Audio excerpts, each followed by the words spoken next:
All right, chat. How is everyone doing today? Hopefully you are well. Beast, good to see you. Ashes, hopefully you're hyped. I mean, I can tell you're hyped. I know you're hyped. I know you're hyped. Hopefully you're doing well, man. Sooner Man, love me some Ashes. Me too, man. Me too. We're doing a new Ashes hero, Phoenixborn. We're doing a new Phoenixborn today, so I'm excited for that. Doing well. Good to hear. But yeah, we're doing a new Phoenixborn. We are doing Hope Everthorn. Gonna do Hope today. Also, welcome Cakes. Hopefully you're doing well. But yeah, we figured I'd do her. And then we're gonna, if Beast Snow is planning to be here for the whole time, I will go slow and kind of teach as we go along so he can learn the game. Part of me wanted to wait until I got the Ashes playmat, but I'm poor, so that's not happening. I decided, I'll show you in a second, I decided not to go with the Ashes playmat. I instead got two Gamegenic Prime mats, and they're very basic mats with no slip on the back, and they don't have edge stitching though. But you'll see it when we do the top-down table. And I got two of them for 20 bucks. So I was just like, I'm just gonna do that, because the one mat was $25, and I was like, nah, I'll get two for 20. Just save some money. I just saw on Team Covenant Discord the new Ashes release is slated for February 2nd. Wow, that seems so far away. I think I pre-ordered it from someone, Game Nerds or something. So that means what? I'll get it March, April, May, something like that. I'm not 100% sure. Later. I'll get it later. Hopefully, Plaid Hat's not saying to me. I mean, if they do, I'll play it and then I'll just give away the other copy. But we'll see. I don't think they're planning to sell it to me or give it to me.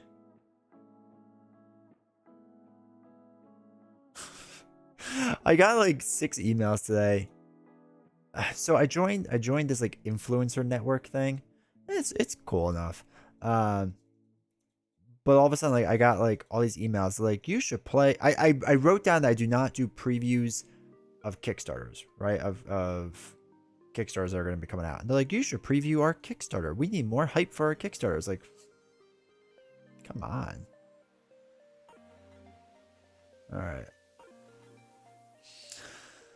Just got charged for the next Red Rain, so should be out later in the month. Nice.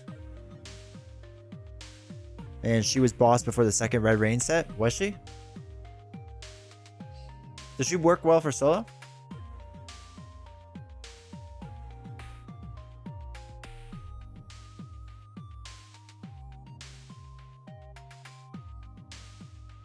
Alright, there we go. Sorry, I had some issues.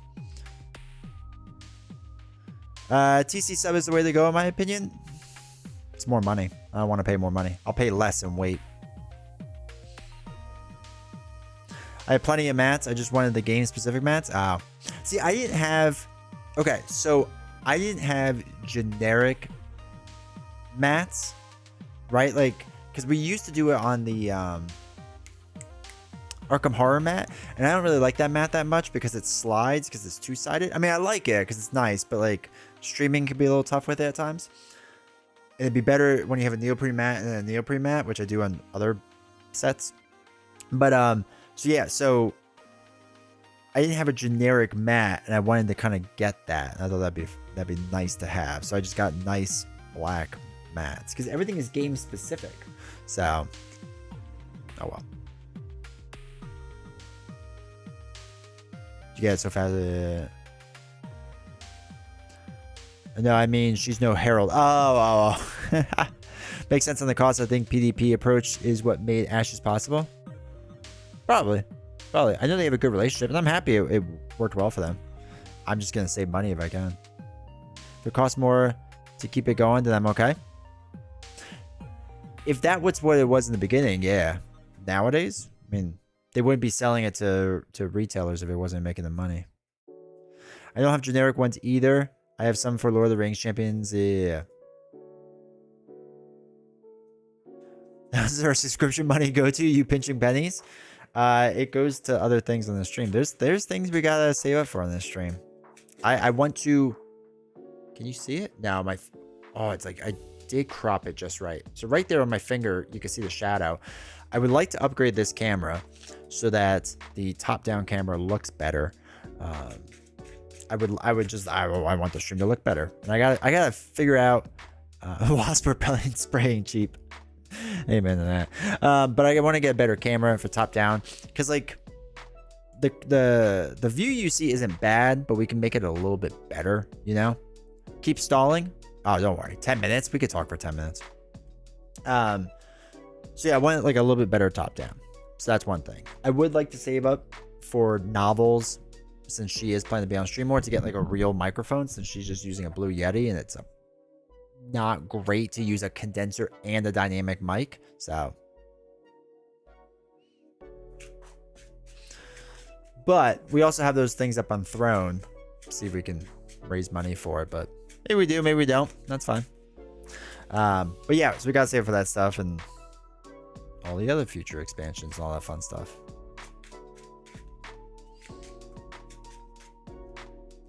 Void Pulse is also dope. The artwork's dope. Like, all this artwork is so good. This artwork is so good in this game. It's not upsetting, but it's just like mind-blowing, I guess. It really is. It's really cool. Are they planning to come out with more Phoenixborn? I assume so. Or do they do it like in waves?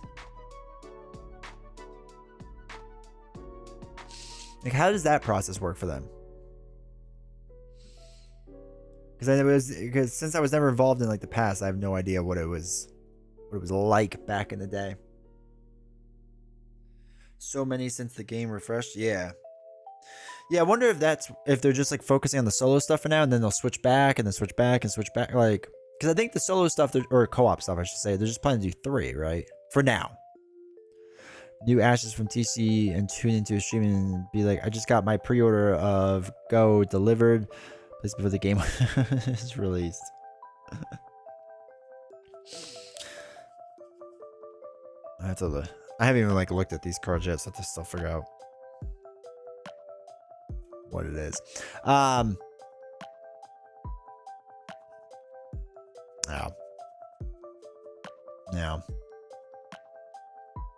Maybe in the future I'll do Team Covenant, but I already pre-ordered the other one, so.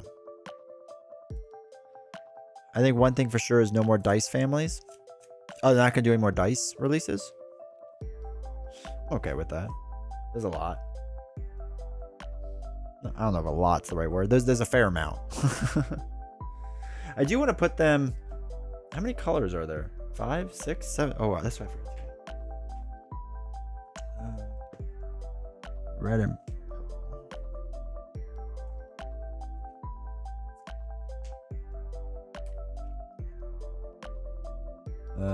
yeah. So they wanted time to be kind of the last die. Interesting. I beat Sabertooth with Venom 4 times since the stream started.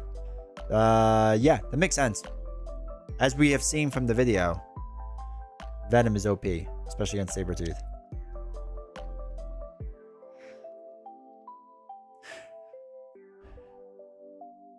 But it's interesting they won't be doing it with dice. I mean, I guess that makes sense. I mean, how many more sets do you really need of it, you know?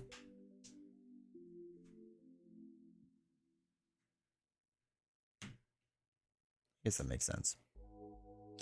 Be interesting to see if they come out with other heroes, or if they're just going to go this direction for a while. Like more solo stuff. 7 seems like a good number. It's very lucky. I hear the next dice type they're going to release will be pool. Oh my god. Alright. Do I just sell the game now? Do I just sell it now? What's crazy is, so I still haven't watched the Grouchy Gamer or whatever he's called. It was shared in the Discord, but like his opinion of pool. But it didn't sound great. It didn't sound like he was the biggest fan from what I quickly skipped through the video. Grouchy Gamer, I think that's what he is. And it's so funny because now it's like slowly coming out more and more and more and more. Like the people are just like, oh, not a fan. Not for me. Not great. And I think we're gonna keep seeing that. I think we're gonna keep seeing that. Because it's just It's rough. It's rough. It's rough. Actually, I think what hurt Deadpool the most was the pool aspect. I feel like Deadpool wasn't terrible. Like, he's not for me, but he's not terrible. But the pool aspect is just, it's not good. It's just not good. It's not good.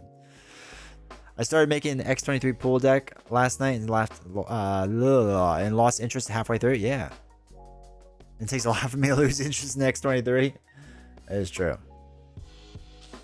Deadpool aspect's just silly. Yeah. It just feels like a waste of money. I think that's my biggest beef with it.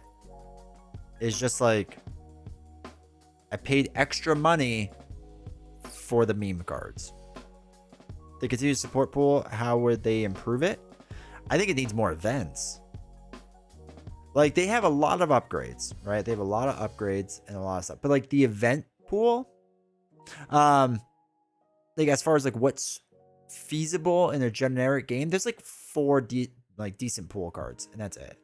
Like, there's not that many. So I think that's where it kind of needs to start. Cut Upper was good. Cut Upper is good, and Mulligan is actually not terrible if your hero stuff is nice. Hold on one second. Hold on. Will this work? No, it doesn't work because I don't have the right thing on. Okay, so all right, his allies are fine, right? They're not terrible, but they're fine. Pool inspection, I think, is still way too expensive for what it is. Not my responsibility is okay. Like, I don't use great responsibility in general, so whatever. I got this is okay if you have a lot of icons. Get ragey. Yeah, I mean, again, the problem is I think there's one of those cards in there. So it'd be nice if there's 3, but the fact that there's only 1 kind of hurts it. The bomb, I think, is too expensive. Cut Upper is very good. Barely a Scratch is okay. And then that's it, right? Like, that's not enough event cards. I think they need way more event cards to like add some more variety. I think the trade-off of having negative icons should have been stronger, and there should have been more cards that didn't rely on negative icons. Even if, like, you should have had more of like these type of cards, like Get Ragey, Cut Upper, even Not My Responsibility. So you can keep 4 cost 1/1 with 3 hazards the entire game. Yeah. Like, I like the idea of what they're trying to do, but like Headpool and Lady Deadpool you can make work in a solo build. Dogpool and Kidpool is a bit rougher, right, with acceleration icons. And like Dogpool is like with Retaliate and Toughness and when defeated, like, it's not that great. Like, the whole purpose of it then is to like get hit, I guess. Which, like, okay, it lasts like a couple rounds getting hit, sure. Headpool is not bad. Lady Deadpool is not terrible. Kidpool is okay. Lower the cost of every single one of those cards, and it would just be better. You can literally lower the cost of every single one of those cards, and it would just be better at that point. Yeah, if it was not a 6 cost, is with fire. I agree, Steven. Just burn it. Like 3 for 5 threat. Even if you went down to 4, right? 4 for 5 threat because you figured, let's say you get like 2 more icons for 4 for 7. Like 4 for 7 is like a decent trade-off, right? So that's better. But like 6 for 10, like if the standard is 3 for 8, all right, so 6 should be 16 damage then. So that means they expect you to have 6 icons out there just to break even on what the good damage should be. Like, it doesn't even make sense math-wise in like their math world. They should flood the events with the renamed ones with another thing and just make them all 1 per deck. I'd be okay if they redid a bunch of different things like this, like a ton of different ones. The only problem, once again, is that they need to then print this Dreadpool set every single time, right? Because Dreadpool... Wait, Dreadpool? Not Dreadpool. No. I'm talking silly. Oh, that's right. Here's Mulligan. That was the other event card. Break time is annoying. Get in front of me, I never really use much. I don't think I used Negasonic Teenage Warhead, Bob the Hydra Agent I used. I don't really care much about them. The healing one's not bad. Where is it? Dreadpool? Dreadpool is the one that you put in with the pool aspect, right? So like those cards you would have to reprint every single time. Oh, D20 Woodworking is now live. Thank you, Stream Elements. That was very useful.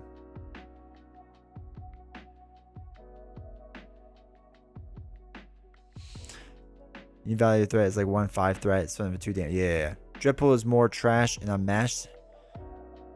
But there he even costs like $200. Holy cow. Prices on Infinite Dreadfuls, Crisis. I don't know. Like, again, Deadpool isn't the worst to me. Right? I actually think I wouldn't mind Deadpool completely. It's just... It's okay, so to me, this is the same exact thing that happened with Miles Morales. Like, when Miles first came out, I thought his pre-con was so trash that it made him bad, or made him not as good, and put such a weird taste in my mouth with him. Because I didn't understand what the heck they were trying to do. And then it was like, oh, they just wanted to make a shield deck somewhere and they just threw that in. This card is stronger if it isn't in a sleeve after combat. If you aren't wearing pants, go put some right? It's just, it's whatever. His best deck is kind of like a gimmick. Yeah. It's just, it's so whatever. And and again, this was okay. So this is what's kind of interesting. So obviously whenever something first comes out, everyone in the content creation sphere, in the Reddit, Facebook sphere is just like, this is the best thing ever. This is the bestest. Like, nothing has ever been better than this thing ever. And then it takes like, what is it now? 2 months. And for finally people to be like, yeah, actually, it's not really that good. And like, you're starting to see more people say like Next Evolution is like, it's kind of a bit of a disappointment. It's not very good. It doesn't hold up well, like whatever. And it'll be interesting to see like, because again, Tony's working in advance, but he's not 2 years in advance because he hasn't been there for 2 years, as far as I know, at least not as a lead designer. So like, how much insight can he take in on this stuff? Like, I don't know. And it's not to smack Tony. I think he's a fine designer. I just think he has a lot to learn.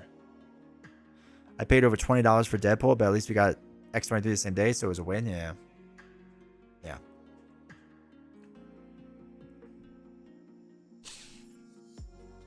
And the thing is, like, there was good stuff with this cycle. So again, I know a lot of people now are starting to really rag on Tony. I've seen more and more of it, which like I don't think is completely fair.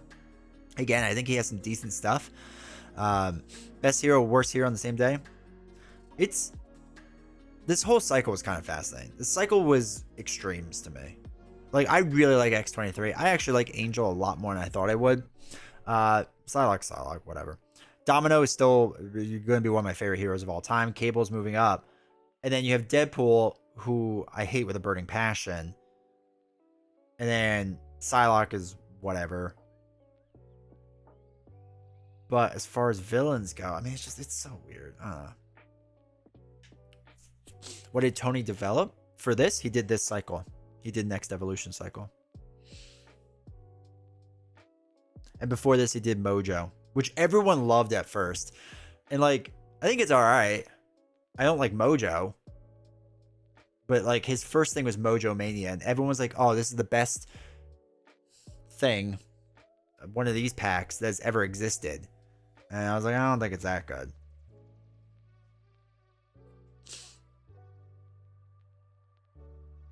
I think all the scenarios are fun. I can't, I like 3 of them. I do not care at all. Like, I've barely played whatchamacallit. Not Morlock Siege, what's it called? Oh yeah, Morlock Siege. I barely played Morlock Siege and On the Run. Because it's not enough of a challenge.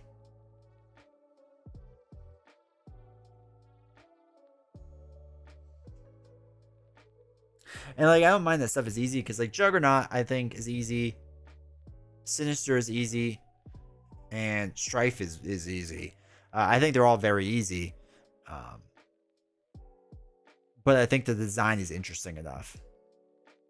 Though Sinister I've played a little too much of now because I'm starting to get bored of him.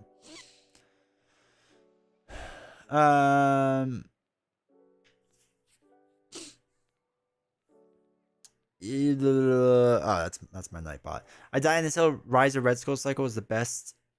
Oh, cycle heroes are the best?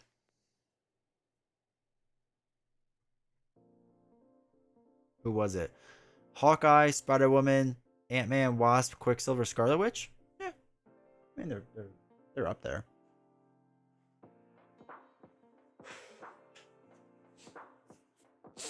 Did you ever play X-Men, the X-Men game for Sega Genesis? I did not, no. Mojo level, best immersive surprise. I hate the Mojo level. I hate it because of one simple thing. And I think it's a terrible design in my opinion. And it might work better for multiplayer, but it's terrible for solo. Where is it? Because I haven't done it in a while. This card. The stop version. At the start of step 3 of the villain phase, randomly choose one side modular set and reveal its show environment. Shuffle the rest of the modular set and place it on top of the encounter deck. Deal the first player 2 face down encounter cards and flip this card. So when this wheel stops, you get 3 bad cards all from one set that generally play off each other. You just get smacked around. Like, it's not enjoyable. Like, not only does it do that, the environment plays off of whatever the 3 cards are, and it's incredibly hard. Like, it's not balanced at all for solo. It's way too punishing. And it just sucks all the fun out of it. So basically, he becomes, okay, I just have to rush him. Like, that's what it is. He's just a rush villain at this point. Now, Spiral, which people are starting to hate now, which I think is weird. Like, I still like Spiral a lot. And Magog I still like a lot. I still think they're cool ones. So I really like those two. But, yeah. Someone gets them all in multiplayer too. Yeah, but the difference is like, okay, so for example, where's like a good one, right? You have more people dealing with like the massive amounts of enemies. Okay. And then you have more people dealing with, isn't there one that's like all, or side schemes or something like that? Or attachments or whatever. Like, you have a group that's still dealing with the bad things. They set the bar pretty high with the Green Goblin. Yeah. Green Goblin I still think is the best one done. Or is it easy because the heroes are just better? No. Now I've done it with older heroes too, and it's just it's all easy. Like, it's not. I mean, I did it with Strange, and he's trash.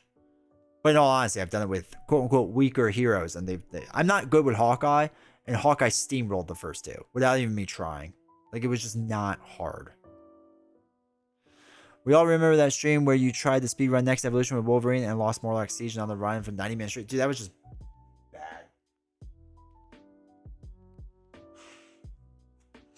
That was bad. Someone gets them all in multiplayer too. I like Spiral Magog as well, yeah. As long as you don't get Crime. Which one's Crime? I don't remember which one that is. We all have bad days. We all have bad days where we don't play great. Okay. Dial in for Mojo, build the case. Excuse me. Play 2-player mostly most of the time so I can see where it may be a difference.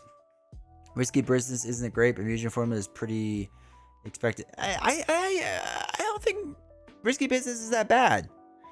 Right? If like the knock on Risky Business is easy, then the same knock should be on Next Evolution for the first 2.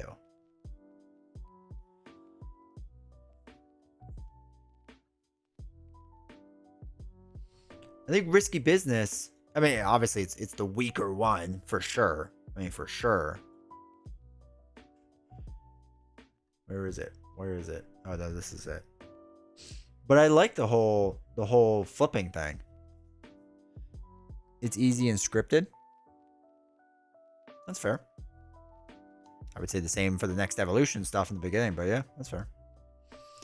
But it's just like, I remember when this, because this came out before, yeah, because I got into Marvel Champions, I think around here, like when they were releasing Strange and Hulk, I think, or maybe Rise of Red Skull was coming out or something like that.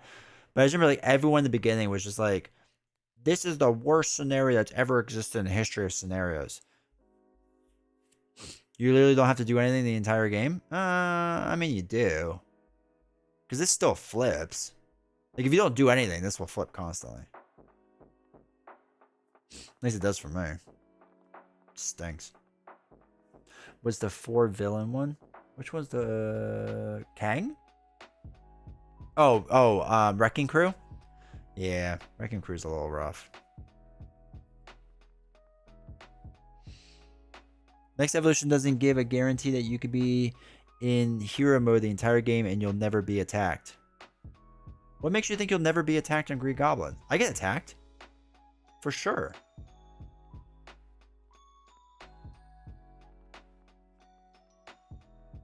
Because these counters, like, they come off naturally. Hold on, where is it? Alright, hold on. I gotta remember which side's which.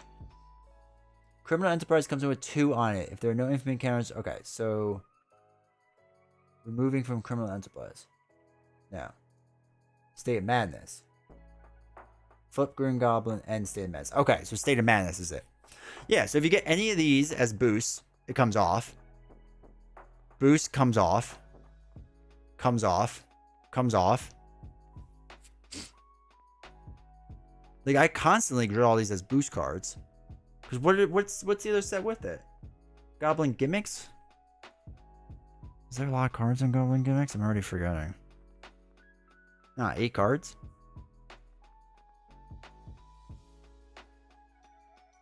Hold on. I gotta catch up. Did you have a regular game before Marvel Champions? What do you mean? Well, hey CDN, how's it going? Because if you leave him in Norman mode and thwart and pop him to Criminal Enterprise counters. Wait. I gotta see what you're doing. Then when you're ready to rock, you just kill him in 2 turns.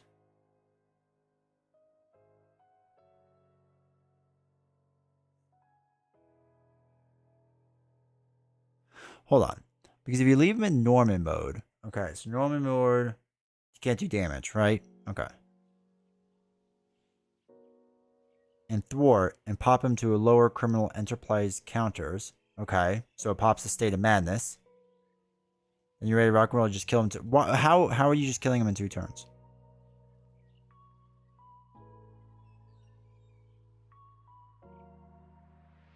So I get what you're saying. Just put a lot on Criminal Enterprise. And then you have to start doing all that damage to flip him over the Green Goblin, right?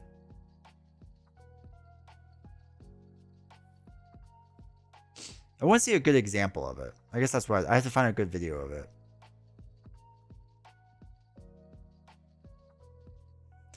You can kill him pretty much any villain in 2 turns if you have infinite time to set up.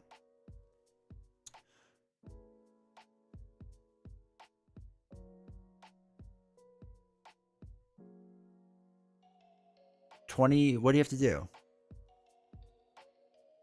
32 damage? Maybe. Alright, yeah, he used to play Lord of the Rings, that's right. That you play as... in my life, yeah, I used to play Too Many Bones all the time, honestly. And then before that, yeah, Lord of the Rings just played a lot.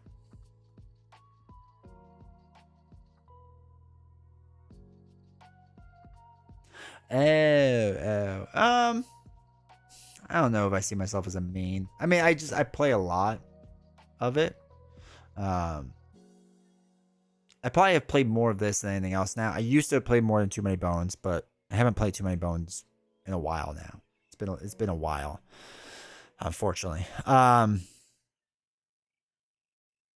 I don't know. I think yeah, it's probably the closest to a lifestyle game for me. I get it. Yeah. Too Many Bones I liked a lot. Their new Kickstarter came out. Is Too Many Bones worth it in your opinion? Oh, is Too Many Bones worth it in my opinion? I'm assuming that's what you mean there.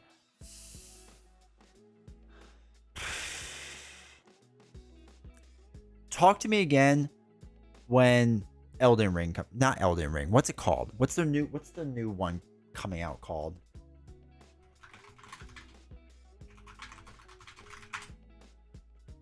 Elder Scrolls. Talk to me when Elder Scrolls comes out. They keep saying this is not the case, and I refuse to believe it. I think Elder Scrolls is going to be an improved version of Too Many Bones. I think they're taking a lot of the mechanics. They're retiring Too Many Bones. They've already said they're done with all the big box stuff for Too Many Bones, so they're done with that. And I think they're going to focus all in on this because they're going to do this as their improved version of it. So if this is what I think it is, and it's an improved version on Too Many Bones, then I would say get this. If it's not, and they were actually telling the truth, which maybe they are, then maybe. The problem is there's so much content now for Too Many Bones. Like, there's too much content. I'm sorry, Steven. I missed your thing. You can just hit him sometimes to remove criminal enterprise cows. Keep it around 2-ish. Throw it the main. Get all your cards back out because Norman doesn't actually put pressure on you. It's easy. All right, fair enough. Elder Scrolls. I mean, it's licensed IP. They're gonna make a killing. Yeah. I'd be interested to see how much more they're charged for it. You know what I mean? Since it's not their IP, they have to pay a surplus or whatever. Whatever it is, you know?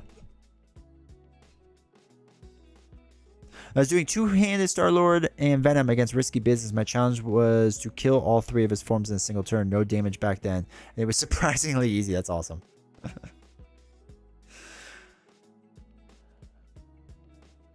Spirit Island's a good one. Spirit Island's very good. This, I'll be interested. Do we even know when this is coming out?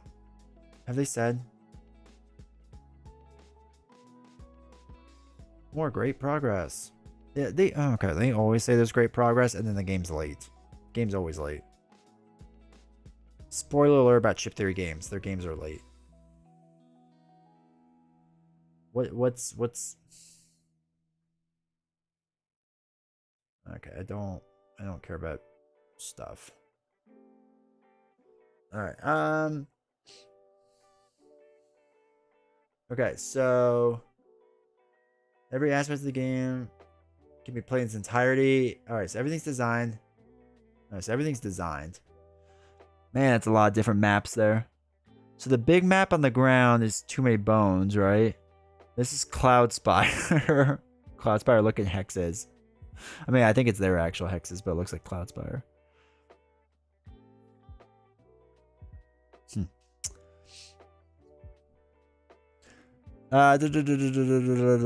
Hola, hey Sharp Talk, how's it going? Have you played Imperium Classics and Legends? I have not. A lot of people have been recommending it. Imperium Classics, I like. The solo is pretty good, just burns my brain. Look at your pledge, that usually shows the expected delivery date. Yeah, but it's never right. Hold on. I don't know if I have to put a password in. Am I logged in? I am logged in. Complete your pledge. Your shipping address is required. What do you mean my shipping address? How do you not have my shipping address? It's right there. Oh my god. Sorry. I just realized a bunch of my game found things don't have my shipping address, yet it's there.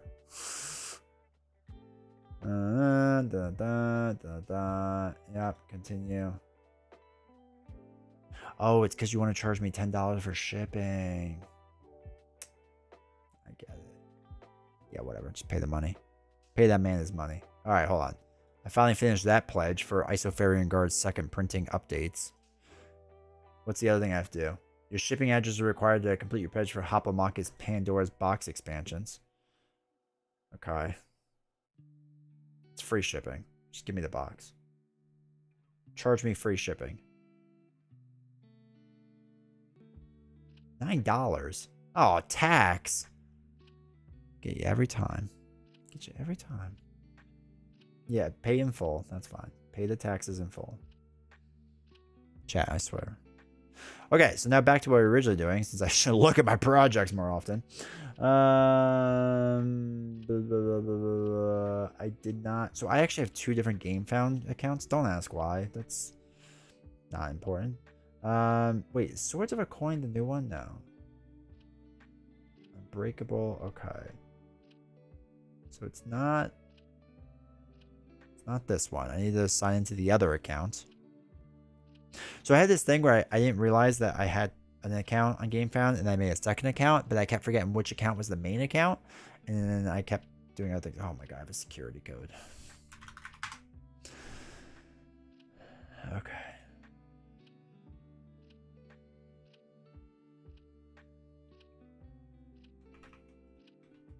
Hope you all enjoy this high quality content, me looking through pledges. All right, Final Girl Series 3. Endeavor Deep Sea. Don't know when that's coming out. North Pole. Oh yeah, Forsaken Islands. When's that coming out? I really want to play that on stream. Oh, there's my pledge. Okay, Elder Scrolls. Okay. I think the one thing I was hoping for is something with an improvement on the Age of Tyranny system. Did they do anything with that? Age of Tyranny?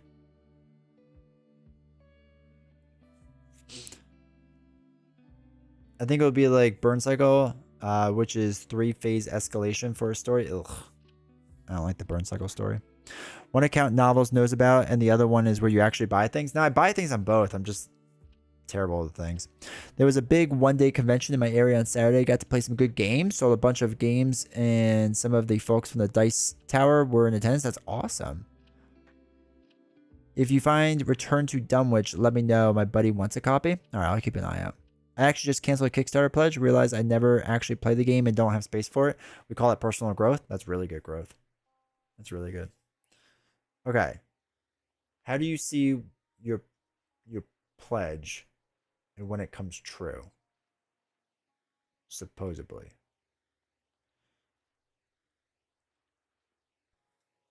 Manage your pledge? Is it under there? All right, I paid it. When do I get the thing? Now, it doesn't say when it comes. I don't want to show the screen. Well, not at least not this one, because this one will dox myself. When your pledge comes true. Age of Tyranny never got additional... Ah, okay. Okay.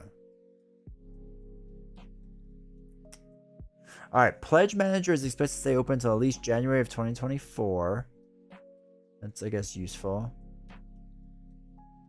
I think all Kickstarters should just put right in the top when the freaking release is. But they never do, because they're never going to hit it. Not never. That's unfair. A lot don't. I don't know. They're like wishes. Hey, Ziggy, how's it going? But the one that I did want to see... I don't know why it has no comments. Oh, all the updates are on Kickstarter. Okay, I need to go to Kickstarter. That hits the mark every time. Salt and pepper. Salt and pepper's here. They want you to push it. Push it real good. Okay, desktop. So this is actually a game I'm waiting for. I'm excited about. Is Set a Watch, Forsaken Islands. The third in the Set a Watch trilogy, which I actually really like. See, a final production has been corrected. Carton mark. Okay, I didn't even know there was anything wrong. I never pay attention. They changed the tray. That stinks. Estimate timeline. Still on track to get you these by Q1. Okay, I may slip into April. That's fine. See, this is nice. I just want a giant, bold, estimated timeline. This is when the thing is going to happen. That's all I want in life. Also, I learned from the game day how hot Unmatched is at the moment. I think 4 different people brought complete collections. Interesting. Unmatched has been getting very popular. More and more people are talking about it. Oh, you want to see how much I pledged? That's how much. Yeah, I can show this. Okay.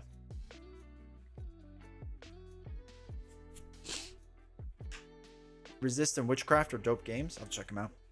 The online Unmatched community is quite large. Is it really? I'll have to look into it. Gotta exploit it for the views. For the views, chat.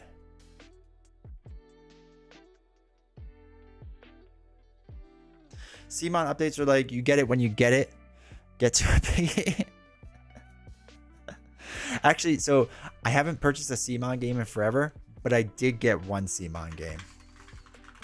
I did. It hasn't. It's not come yet. It's actually not a Kickstarter game. It's not a Kickstarter game. I did buy this because I'm a huge Metal Gear Solid fan. Like I said, it's one of my favorite board games of all time.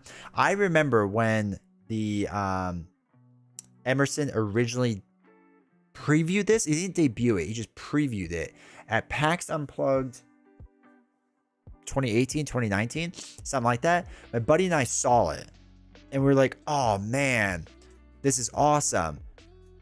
Easy, or like an easy looking game, but an awesome looking game, right? Because I love Metal Gear Solid. I love Metal Gear Solid. I used to speedrun MSG1. That's awesome. I never got good enough for that.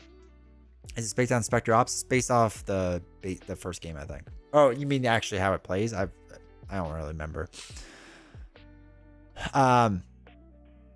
But we saw it, we kept our eye out, and then it got canceled or whatever, and Seon picked it up, which I thought was amazing. And so I pre-ordered it just so I can get the Metal Gear Rex pre-order. Oh, I guess you get a book too. I don't care about the book. Oh, it's a 109-page graphic novel. Don't care about. But one exclusive Metal Gear Rex miniature, which I'm all for. It was like $100, which I was like, okay, it's not terrible, right? It's not terrible. But yeah, it looked sweet. It looked sweet. I don't love the art on it because I like the original like style. Like he looks a little weird, and Meryl looks a little weird, but actually Otacon looks pretty good. I like the box. That was a big part of me buying this, was just the box. I still don't care. But yeah, it's like a whole, you know, campaign thing. We are for sure playing this on stream when I get it. And it's a theme and spies. Oh, I got you. Okay, interesting. Look at that. You get a box. You get a box miniature. This was all they had to sell me on. They could have just made me pay $100 for this and I would have gotten it. Oh, they get her as a guard. Okay, ninja, sweet, Otacon on his laptop. Very awesome. Patrol guards. All right, so we got Revolver Ocelot. We got also the ninja. Psycho Mantis. It's a weird script for him. Sniper Wolf, which is sweet. Vulcan Raven, also sweet. Liquid Snake, it looks good. Look, actually, it looks weirdly short. I feel like he should be skinnier in the legs. It looks like he got squished down. And then, of course, the Metal Gear Rex, which is sweet. That thing is sweet.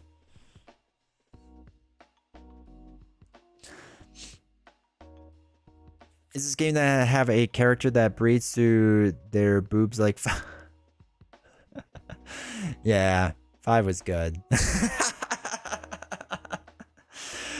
Psycho Mantis was dope. Psycho Mantis was crazy awesome. That still blew my mind. I love all the Metal Gear Solid games. I haven't played 4 in the longest time because I have no way to play it. But once they redo that, because I'm sure that's going to get redone soon, I'm hyped. Psycho Mantis was the one that you would read your memory card and tell you about the games you were playing, right? Yeah, and you had to switch the controller ports because he knew everything you were going to do. It was brilliant at the time. Absolutely brilliant. But yeah, anyway, it's like my first Seon game in years. I've not backed, I guess paid for, because I'm not backing, I'm just paying for it. But I paid for it way back in like November or something. So I'm excited for that though.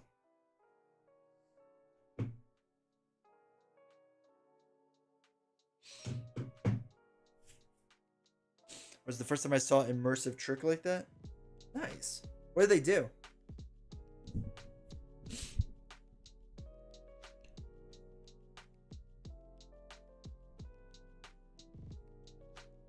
Also, I just realized, are we in the correct thing? Oh, yeah, we are. I just got Dwellings of Eldervale. Also, welcome Enluth. I just sold that not that long ago. Let me know how you like it. Mojo had a bomb countdown. You couldn't beat it. But if you reset the Genesis, it reset the bomb. Oh, that's kind of cool. I bet Cthulhu May Die from them. Is that came out, right? Or is that coming out?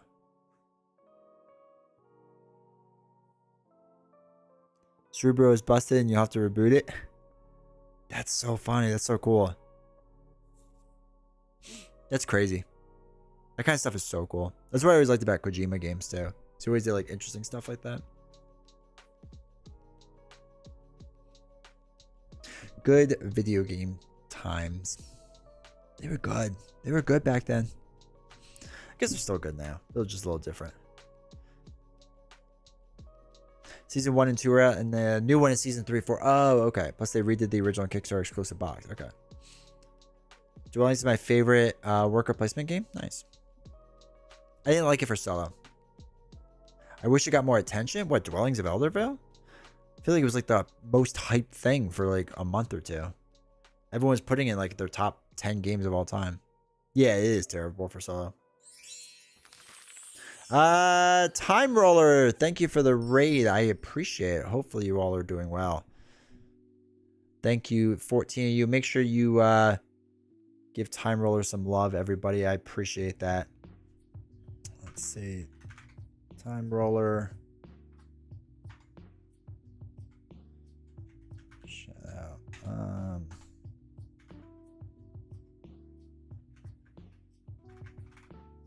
Time Roller. Hopefully we did that right. There we go. Shout out to Time Roller. Make sure if you have not followed him that you do. I appreciate it, dude. What did you play tonight? Dwellings is a good game, but yeah, way too big for solo and was over really fast. It was a weird solo thing they had going on. It was really weird. Dwellings is best at 3. We only played at 2, so maybe that's why I missed out on it. I had solo play. It was Board Game Arena. Interesting. Play a game with 4 players in 1 hour, all gas, no breaks play. That's crazy. That's crazy. Yeah, I think we did 2-player. It was like a teach and whatnot, so it took a bit, you know. Almost Innocent unboxing, then Kutna Hora playthrough? I have never heard of that. What is that? Now I need to learn. I need to learn, chat. Teach on Dwellings, but yeah, it was a little rough. Kutna Hora. The Silver City?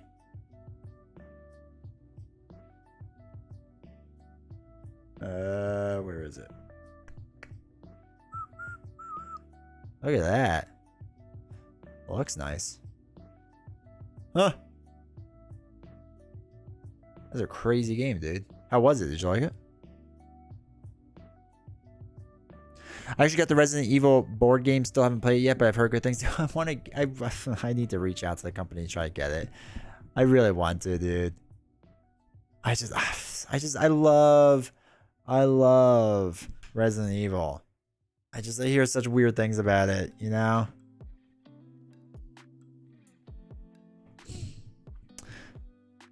I need to stop watching your videos because you're making me want to buy Pokemon packs. Dude, 100% you should buy. 100% you should buy. I don't know why you would not invest in Pokemon. It's easy money. Easy money out the door. I mean, let me rephrase that sentence. It's amazing. Reminds me of Tiletum. Interesting. It's funny that they adapted 2 and 3 before the original game, but apparently the original game version is the best one. That's what I've heard too.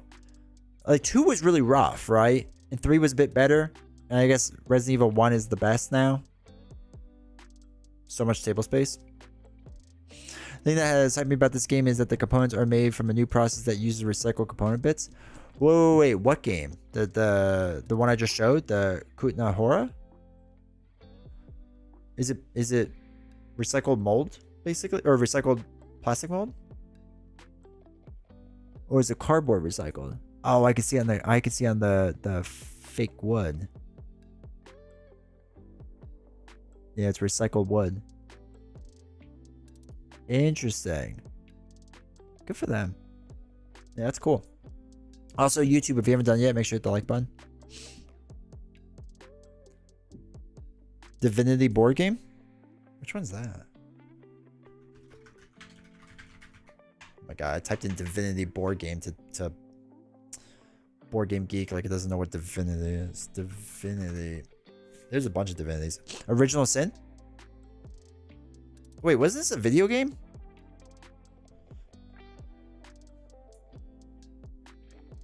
This was a video game, right? I think I own it. I don't remember, but I feel like I do.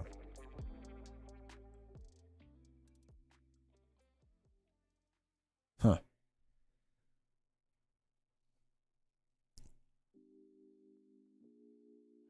I'm apparently about to invest in keeping a dentist office afloat. It's crazy how much you have to pay even after insurance, dude. It's ridiculous.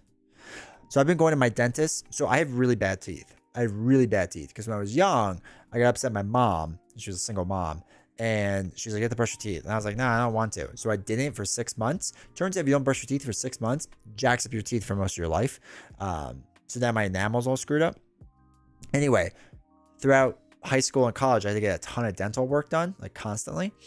And then after college, while I was in college, I never went to the dentist. Like I still brush my teeth or whatever, but like I never went to the dentist. And that led to more issues basically. And I had to get more dental work done. So now I'm like really conscious of it, like really. And now it's not so bad. Turns out it's really hard to completely destroy enamel. I tried really hard, but as long as there's a bit left, it will like regain enamelness. Whatever it's called. I don't know what it's called. But I thought once like you started to lose it, it was gone. Like I thought it was like enamel was 100% and it slowly drained down and you could slow it from draining down, but it still went down. No. As long as it's like not completely gone, it will slowly build back up, but it's just very hard for it to do that. But it can be done. And they like sell products that do stuff for it. So anyway. Fun facts I learned from my dentist. I also learned a lot of other things of how mouthwash actually works, but yeah. Side note, we talk a lot. I enjoy my dentist. Like I said, I've been going to my entire life. Same guy too. Video game. Okay, 5 also has the boulder punching thing. I go to dumb video game moment top tier. Was Resident Evil 5 like the more of the action one? Was that what that was? I still my Gears of War board game out of print now. It's going for like 150. Dude, sell that. Sell that. Collection, baby. Sell that. Make money. Also, welcome, M. Hopefully you're doing well. I'm in the same boat. For me, it was drinking too much soda. I used to drink a lot of soda. Now I drink Red Bull, which I don't know is better. But, well, I guess there's no sugar in it. But yeah, I used to drink a ton of soda. And I stopped. What's really cool is my insurance stops paying for stuff at a certain point, so I have to wait until next year to do everything. What's even better news is if I went 2 weeks ago, I could have been able to get everything done. Yeah. I've given up on it. I pay it. Whatever it is, I just pay it. I had to get a root canal. That tooth is fake. It's from a root canal. That was a fun one to pay out of pocket, let me tell you. A root canal, fun. And it turns out, because for some root canals, they'll like give you like really strong drugs or whatever, or not strong drugs, but like I guess like some people get knocked out for it. That's more expensive, so I did not take that route. Same with my wisdom teeth. So I had to get them out after college because they were jacking up all my other teeth. And if you get knocked out for your wisdom teeth, you have to pay more because you have to use more medicine and gas and stuff like that. And like you have to like hire a professional. And I was like, no. I don't want that. I want to be awake for my wisdom teeth getting taken out. Fun fact, don't do that. I don't know who's ever had their wisdom teeth like taken out while you're awake. It's terrible. It's a terrible experience. Spent so much time on dentists. Yeah, same. I also did an awesome thing where I got braces as a teenager, and when they came off, I was like, who needs the retainer? I regret it massively now that my teeth aren't straight anymore. Steven, same exact thing. So I stopped wearing my retainer for a long time. They started getting crooked again, like down here especially. So I finally, when I went to my dentist one time, I was like, hey, can I just get like a new mold because I lost the old ones? They don't really fit that well. And they're like, oh yeah. So like, they're still slightly crooked, but they're not as crooked as they were. So luckily I did that, but I don't wear it every night. I wear it like once a week because I hate it. If I was very action oriented, it was similar to 4, but even more action oriented. Gotcha. Enjoy the Ashes. Oh, you're gonna watch Percy Jackson. Take care. Sorry we couldn't get the Ashes yet. We'll get to it in a little bit. All these poor people that like actually just want to watch the game and not listen to me talk about dental work. I have an unpopular opinion in the Resident Evil community that I hate playing 4. I don't enjoy it at all. I never thought it was as good as people said. I didn't hate it. I mean, I liked it, but it wasn't my favorite. I like the original 3 a lot more than 4. Like a lot more. I had to get 2 wisdom teeth removed and a crown put in this year. Oof, that's rough, dude. I gotta get root canal tomorrow. Wisdom teeth is coming is something that I'll have to wait until next year for. Dude, let me know if you're going to be awake for your wisdom teeth. It's the weirdest feeling in the world. When I go on a soda drinking streak, I feel it on my teeth. They become more sensible. Yeah. Makes my stomach turn. Make my stomach turn. I was told it would be $950 to be put under for my wisdom teeth, or basically pay nothing because of my insurance to be awake. I didn't even consider not being knocked out. I paid. I was awake, boy. I not in this stream. I will go in more graphic detail some future stream, and I'll have to put like a warning on it because it's crazy. It's crazy. I stopped wearing my retainer years ago. Found it the other day. Still fits, dude. That's awesome. That's a sign of good teeth right there. I don't wear it for a week. It's hard to get on because my teeth are slowly adjusting. Original 3 was great. Yeah, loved it. Resident Evil game stressed me out. Surprised I got through all of Alan Wake 2, but that story is awesome. I hear it's really good. I gotta try it. No chance I'll be awake from wisdom teeth? Nah, go for it, dude. It wasn't completely transitioned to RE4. Started the over-the-shoulder cam, and RE5 had the action controls. Yeah. Yeah, because 1, 2, 3 was like the top-down weird thing they had going on, right? This thing has a complete anesthesia when going to the dentist. All is done with only local anesthesia. Yes. But they still, like, some dentists will put you under, right? I don't fully know the differences. I just know I was very awake. And one of my friends was not. I learned there was a difference. RE4 was stuck between two worlds in terms of control and design. I had a tooth pulled once as a kid, and the idiot didn't numb me. Novocaine doesn't work well enough on me. I have to get lidocaine, I think it's called. I think it's called lidocaine, which is like the stronger Novocaine. Whatever the stronger Novocaine is, and I think it's called lidocaine. They have to use lidocaine on me every single time because Novocaine doesn't work well enough. But, fun fact, with the whole not getting numb, I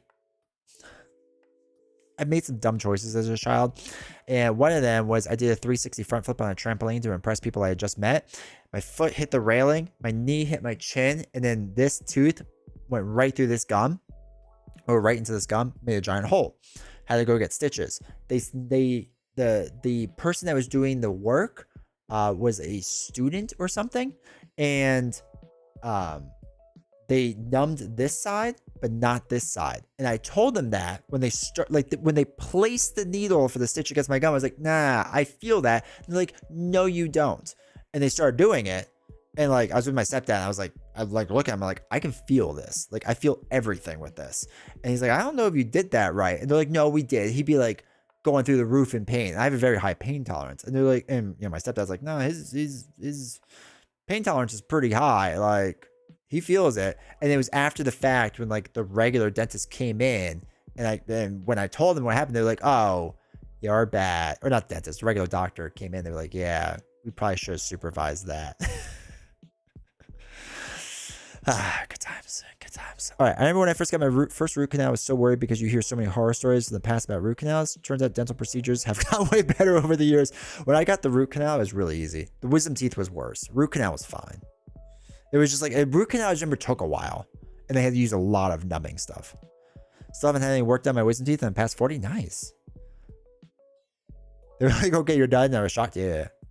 If you like Twin Peaks, Twilight Zone, and True Detective, you also love Alan Wake too. I like True Detective just fine. Twin Peaks, we watched like half of it. I need to watch the rest of it. You kind of asleep. I vaguely remember waking up sometime during my procedure, but not feeling anything and drifting back out. Lidocaine? I think that's what it's called. Lidocaine. They don't knock you out. You're always awake. They inject your mouth and stuff so you don't feel anything. No. They put the mask on so you are asleep. Like, I have to ask Novels now too, because I think when she had her wisdom teeth out, they literally put the mask on and she woke up later on. I think she did too. I know my one buddy did. I think she did too. I shattered my right arm on a trampoline. I shattered my left arm riding my bike off a porch.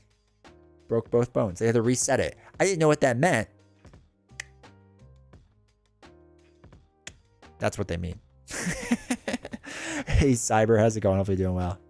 Root canal is pretty easy, yeah. Which is like a nice thing to know nowadays. Trampolines are too dangerous. I wouldn't be shocked if someone was like, I drove past a trampoline store and my car exploded. No such thing here. Oh man, that's sad. Yeah, out in the States, they'll just knock you out right away. Just if you'll pay for it, they'll knock you out. Fell down a mountain in Canada and had a compound fracture in my right leg. Oh, what have I walked into? Trampoline talk? Yeah, we're just talking about injuries at this point. That was fun, dude. That sounds rough, dude. Broke both bones too, and they had to reset them, dude.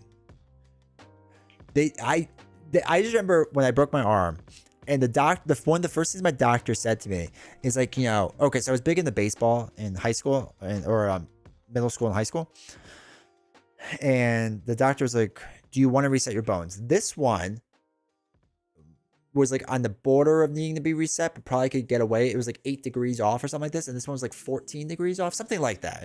I don't have the exact numbers off the top of my head. And they said for 14, they're like, it's kind of pushing it, but you might have to reset it a little bit. And this one might heal properly. And I was like, no, just reset it, whatever. And he's like, oh, do you know what a resetting is? And I was like, nah, I'm sure it's fine. And he's like, okay. And then like my mom asked like, well, what is it? And he's like, it's better if we don't talk about it. And then you'll find out. And then they reset it. And I was like, oh, that's why you don't tell people. I get it. I practically live on a trampoline up to the age of 10 or so. That's awesome. Never broken a bone or gotten stitches other than like close-up tooth extraction or my tonsils or something. That's good. I've only broken these bones. I broke my pinky. It's still like weird, but I caught a ground ball barehanded and my finger just bent backwards. And I went to my coach and I was like, this isn't normal. I feel like since my fingers bend this way, this one should not be bending this way. And he was like, let me look at it. And he just snapped it back into place and taped it to the other finger. He's like, you'll be fine. I was like, okay. What do I know? I'm only 14. He seems professional. Obsessed with being Spider-Man like. Then I got a hold. Everything I know about bone breaking, I learned. Oh, that's all three. Outside trampolines have the need to have a net all around to catch people so they don't fall. Yeah, we didn't have that growing up. First 5 movies, yeah. Feel like I broke my ankles a bunch playing football. Ugh. Never broke anything with my legs, I don't think. Snagging a hard hit ground ball barehanded feels good though, doesn't it? Dude, when I made so I was playing third base. I usually played shortstop. They're like, no, we need you to play third base. I was like, that's fine. And I caught it and just whipped it over, and it felt really good until like I was like, oh, my finger feels weird. And I looked down and I was like, oh, that's not correct. And I remember I was just so panicked. And like when you look back, you know, when you're like 14 years old and like your coach, you figure is like this wise person who's been around for a long time, you know, whatever. In actuality, they're probably like someone that's my age right now. And like, I wouldn't trust me to fix that, but that's who did it. And I mean, it makes sense because now the finger's all jacked up looking. But I was like, oh yeah, I'm sure it's fine. I'm sure he seems like he's a professional. They wouldn't let just anyone coach baseball. Okay. They wouldn't. Not middle school kids. This is like the big leagues. I've only had a hairline fracture on my knuckle, but you can probably guess how that happened. But never anything properly broken. I fell off a roof in my 2-story house again, trying to be Dude, that's crazy. I've had a lot of hairline fractures in my shins from track and field and cross country. We just iced them. Took a lot of Advil. And college was really bad. College track and field was really bad for me. I took a lot of over-the-counter pain medicine to get through. And I sat for a very long time in ice baths constantly. I have a DVD set of the first 5 box. Nice. Don't forget how you broke your back bending over backwards to defend Valkyrie? No. She carried me. My back is fine. Her back hurts from carrying me because how great she is. Save for being Hulk and fracture my knuckles. Coach isn't Mr. Miyagi. You're literally telling my exact story except the pinky part. If I wasn't pitching, I was playing shortstop. They had me at third base for some reason. Yeah. When I got older, I switched to center field because I was very good at it because I'm fast.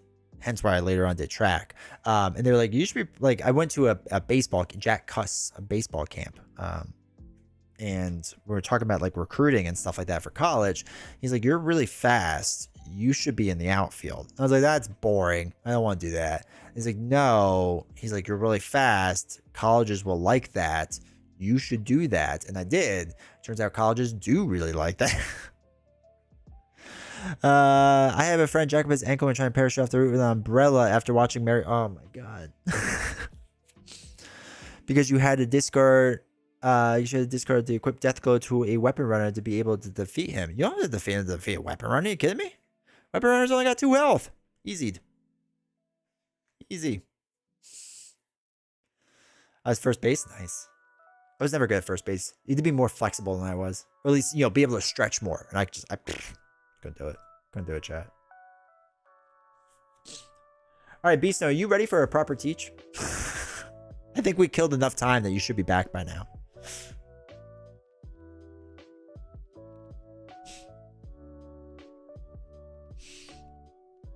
But yeah, I did.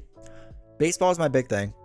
And then high school, after freshman year of high school, I hated my coach. We butted heads nonstop. I had colleges looking at me and everything. As a freshman, I was good. I was a very good player. And hated the coach. I didn't know what to do. It just wasn't fun. And I remember talking to my mom about it. And I was like, I don't know what to do. Like, I have schools looking at me. Like, I'm going to get scholarships to like wherever I want. Not wherever I want. To a good school at least. And she's like, if you're not having fun, don't waste your life for 3 years, 4 years, like being miserable, right? So I didn't know what to do. And I was running cross country in the fall because I enjoyed running. And my coach was like, have you thought about track? He's like, you're pretty fast. You could probably get a college scholarship. Turns out you can. And that's what I did. But yeah, I switched from baseball to track and field. And my baseball coach was like, rah, and then the team was terrible after I left. Now, they were terrible for a variety of reasons. It wasn't just me, but I like to pretend it was just me. But, it wasn't. I found a bunch of old replica swords my grandfather in the basement, and my friend and I would choreograph fights with them. We're lucky nobody ever got hurt. That's awesome, though. Let's do this. I'm home, and T-Snow is putting the little guy to sleep. He turns 1 tomorrow. Do that. That's crazy. 1 already. I was horrible in the field, but had an amazing batting average. My biggest regret in baseball was I never hit a home run. I came close, and I had an in the park home run, so I was fast, but I never hit a home run. Lots of warning track shots, but gonna see Godzilla. All right, Oxy. I apologize that we got sidetracked so much, but it is what it is. But yeah, I was the only one that they sent when the bases were low. That's awesome, though. That's cool. That's cool to be like that person, right? I was the home run guy on my team. So jealous. I had so many. Oh my god, my team was like really rooting for me to do it. And I got close. I would have eventually, but couldn't quite hit 300 or whatever I did. I was the exact opposite. I was a really good fielder, good in infield, and I was really fast. I was terrible at the plate. If I got on, I was stealing a base. Yeah. I stole every single base. Stole them all constantly. Because kids are so bad at checking runners. I usually just take the largest lead possible.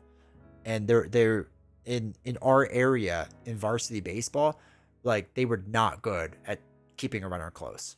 So I just took a monster lead. And I stood into second. So it wasn't even a challenge. Crazy. And then I would steal third just to really piss them off. We're like halfway. I was at least a quarter of the way. It was disgusting.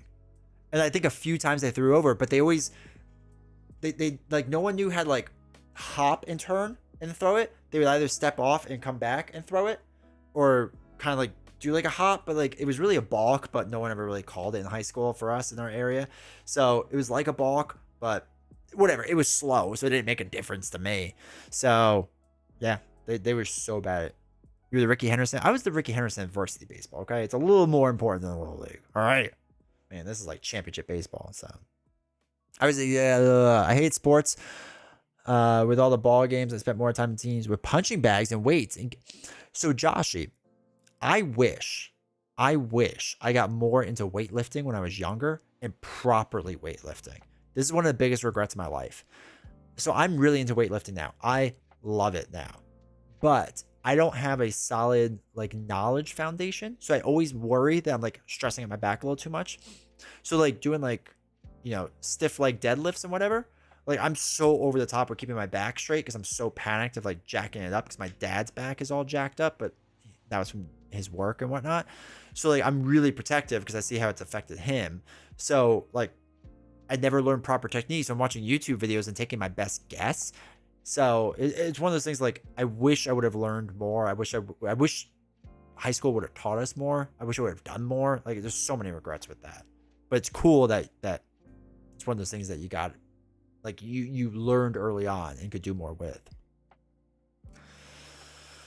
I hit one home run in my life. Didn't feel like it was a home run, but I destroyed it. It's almost second base by the time I realized it was gone. That's awesome. I also hit the back of the fence on the golf driving range. Turns out the skills are similar. We go a lot, or not a lot. We've gone to what's it? Top Golf, and like my brother-in-law is very good at golf, and like him and I just like see how many times we can hit the back net of Top Golf, and that's our game that we're playing.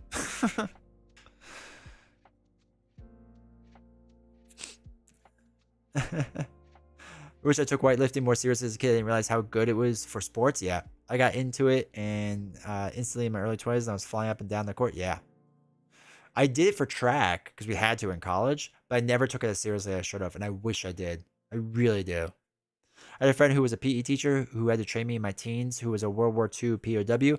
I wish I actually focused more back in those days and take it more seriously. My stepdad's a car mechanic. It's completely aside. My stepdad's a car mechanic and was willing to teach me back then. My second biggest regret, actually this is my first biggest regret, weightlifting's my second.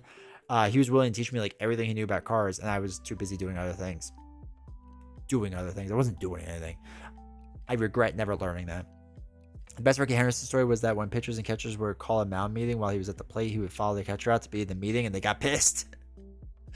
It's not a rule. Why don't you write it down and I'll follow it? Yeah. It's never too late to learn, you know? No, I know. It's just, it would have been easier and it would have been nice to have all that knowledge by now, you know, instead of starting it now. Well, especially with like lifting, because it's just like, it'd be nice right now. Because like, obviously, you know, I'm 34. Is that how old am I? No, I'm 35. Oh God, I've been lying to my son. I'm 35. I keep telling him I'm 34. So as a 35-year-old, I can't like lift as much as I would be able to in my 20s, you know? So I feel like everything hurts all the time, and I'm like, if I do slightly mess up, like I'm done for. My poor kids, I won't let them make the mistakes I did. I know, right? My New Year's resolution, post a Let's Play of my YouTube once a week and actually start working on getting back into shape. If I can at least manage one of those things, I'll be happy. Dude, do it.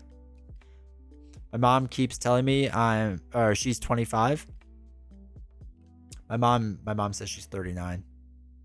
I was like, Mom, you would have been 4 now. If I kept thinking if I was only 21 when I spoke to people. Yeah. Wait until you get to 40, it's downhill from there. No. Okay. All right. I've stalled long enough.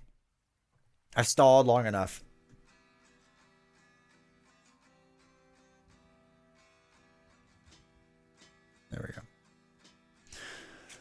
Turned 40 in October. When I turned 30, my back hurt. Like I woke up out of bed on my birthday. My back started hurt. I was like, good. This is how it ends.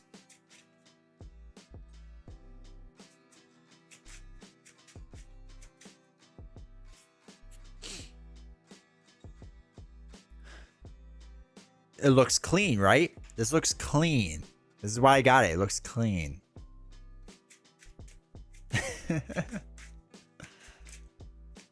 Just turned 34 a few weeks ago. Enjoy it. Okay. All right, Beast now. Here we go. Time for you to learn. I know how to lift safety. That's what it's all about, dude. Also, welcome, Mr. Suitcase. Hopefully you're doing well. I really hit the gym around in my mid-30s. I had a huge Russian friend that would go with me to show proper technique. Dude, that's so nice. There's a guy like I'm becoming buddies with who like lifts a lot. And so like every now and again I pick his brain, but I feel like I'm bothering him too. So like I gotta be like, hey, do you want advice about how to spend money on card games or invest in Pokemon cards? I'm your guy. I mean, when she was 41, I had a lot of, oh, that's rough, dude. Hopefully you're doing all right now, though. Okay. So, Beast Snow. What you're going to do is you're going to pick a Phoenixborn. They all have their pre-made decks. You just pick one and play it. Generally speaking, on the decks, it'll show you what like symbols that they're using. So like wolf and time, right?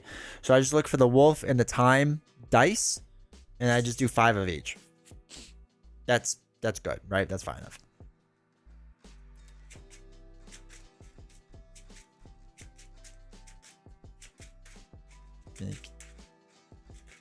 So shuffle up your deck.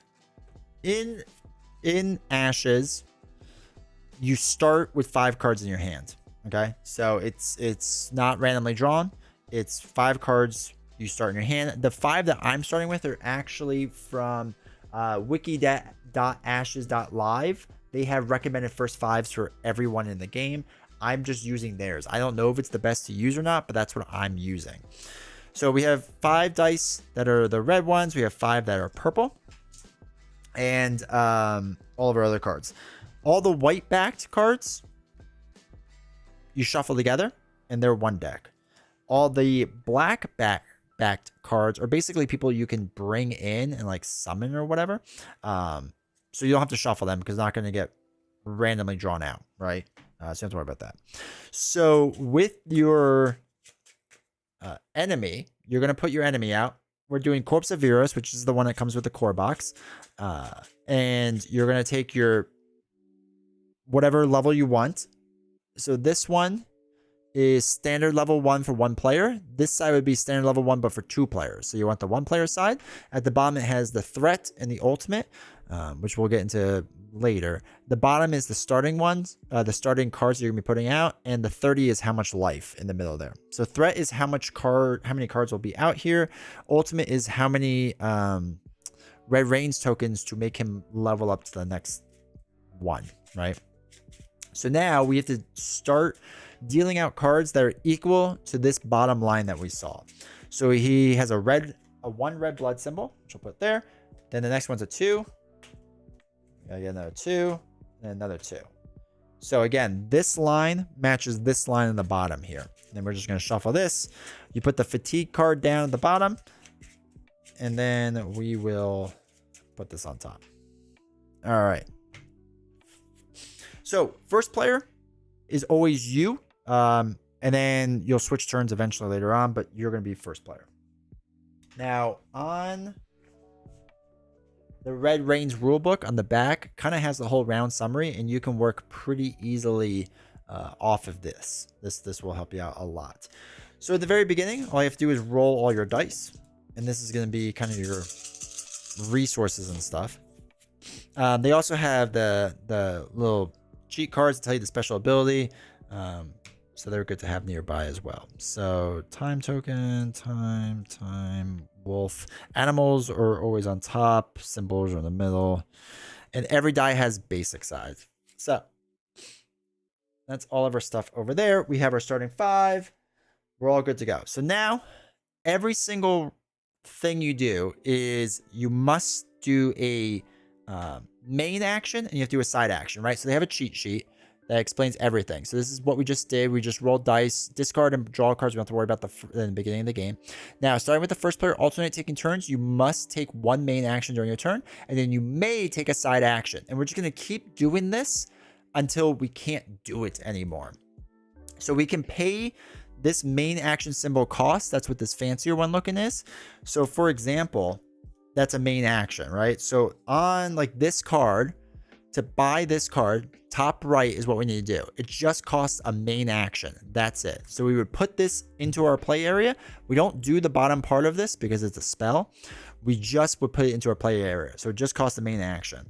For something like this though, cost a main action and a basic die. So you have to have a main action or a basic die or higher, right? So if I wanted to use like the turtle for some reason, we could do that as long as the minimum is a basic die.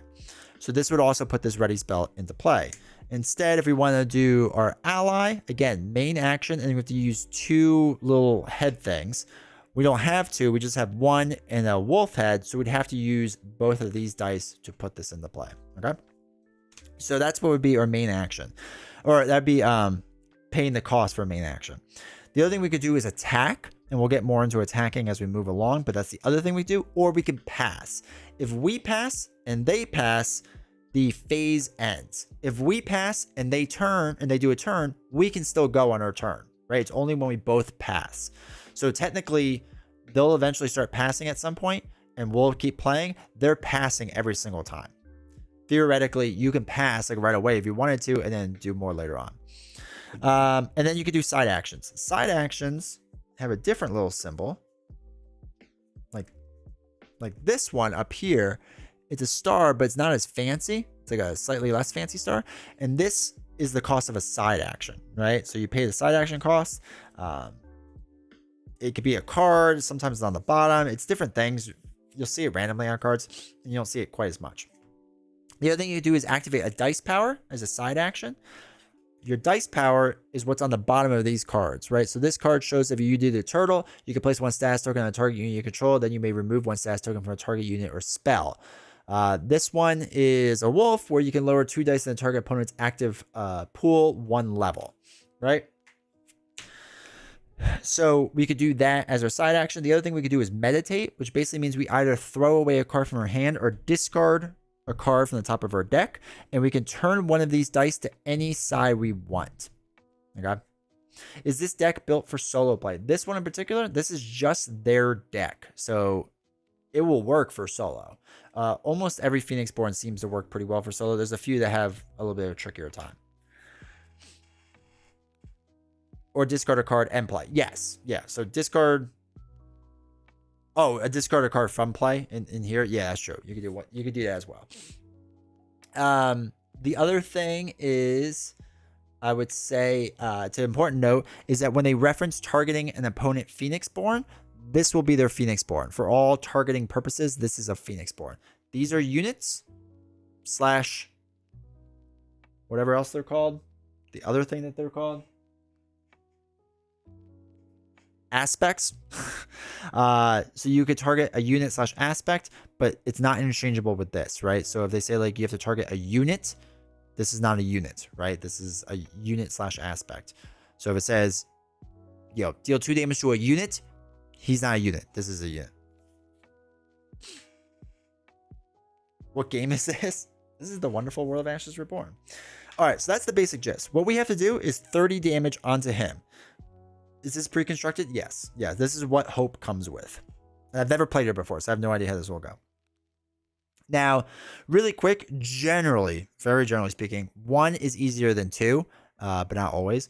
But what this does mean is when this card flips over and I defeat it, or hopefully when I defeat it, it will do 1 blood damage to the corpse of Viros. So that means like out here is 7 damage worth that can go on the corpse of Viros if I defeat all of these enemies, right? I can just deal damage straight to him if I want to, but then this is going to be kind of tough. So okay, so where you will start, place a wishing wing, blah blah blah. Okay, I think I am going to start with summon wishing wing. So I am literally just going to be putting this card into play. So all I have to do is the main action, which is the top card there, and we're going to put that in right. Actually, let's slide this all up so we can see cards at the bottom just a little bit better. So we're gonna put that into play. So now that's our main action, right? That's the one thing we can do. We can do our side action now, which again is to pay for a card with that symbol, activate a dice power, or we can meditate to make a card better. I'm not gonna do any of that yet, so I'm just not gonna do a side action. You must do main actions. You don't have to do side actions. Okay, so now their turn is very simple. If any card is face down, right? As long as there's a card face down, you roll this die and this die. Okay, that's all you have to do. That's a 2. So if this lands on a shard like this, it goes into this spot. If it landed on one of these basic sides, it stays in the basic area. Okay, so that's all you're doing with that die right now. Now, as far as the 2, what you do is you come over to the behavior card and you read what 2 does. So this just says reveal. So that's all you have to do. You take your leftmost card and you just reveal this card.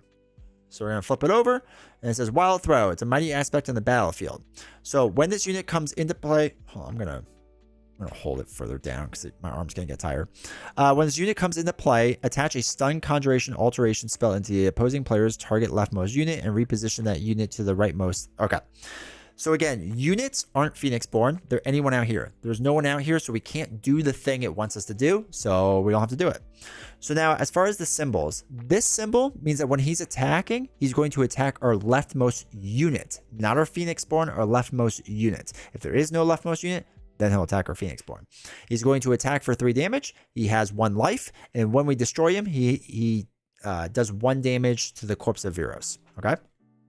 So all we have to do is reveal. Nothing else happens because the card didn't tell us to do anything else. It just told us to reveal. Now it's our turn. And this is it. It's just this pattern over and over and over. So, when this unit declares an attacker, choose an opponent to place. Okay. I want to build out as much as possible. Now, I do like the idea of my leftmost unit being a cheaper unit and not a super good unit. So, for example, Realm Walker looks pretty good with a 332 stat line there at the bottom. She's got some stuff that she could do in the beginning. All of that seems cool, but as we've seen with this, they can stun my target leftmost unit, which kind of stinks. I don't want anyone to get stunned.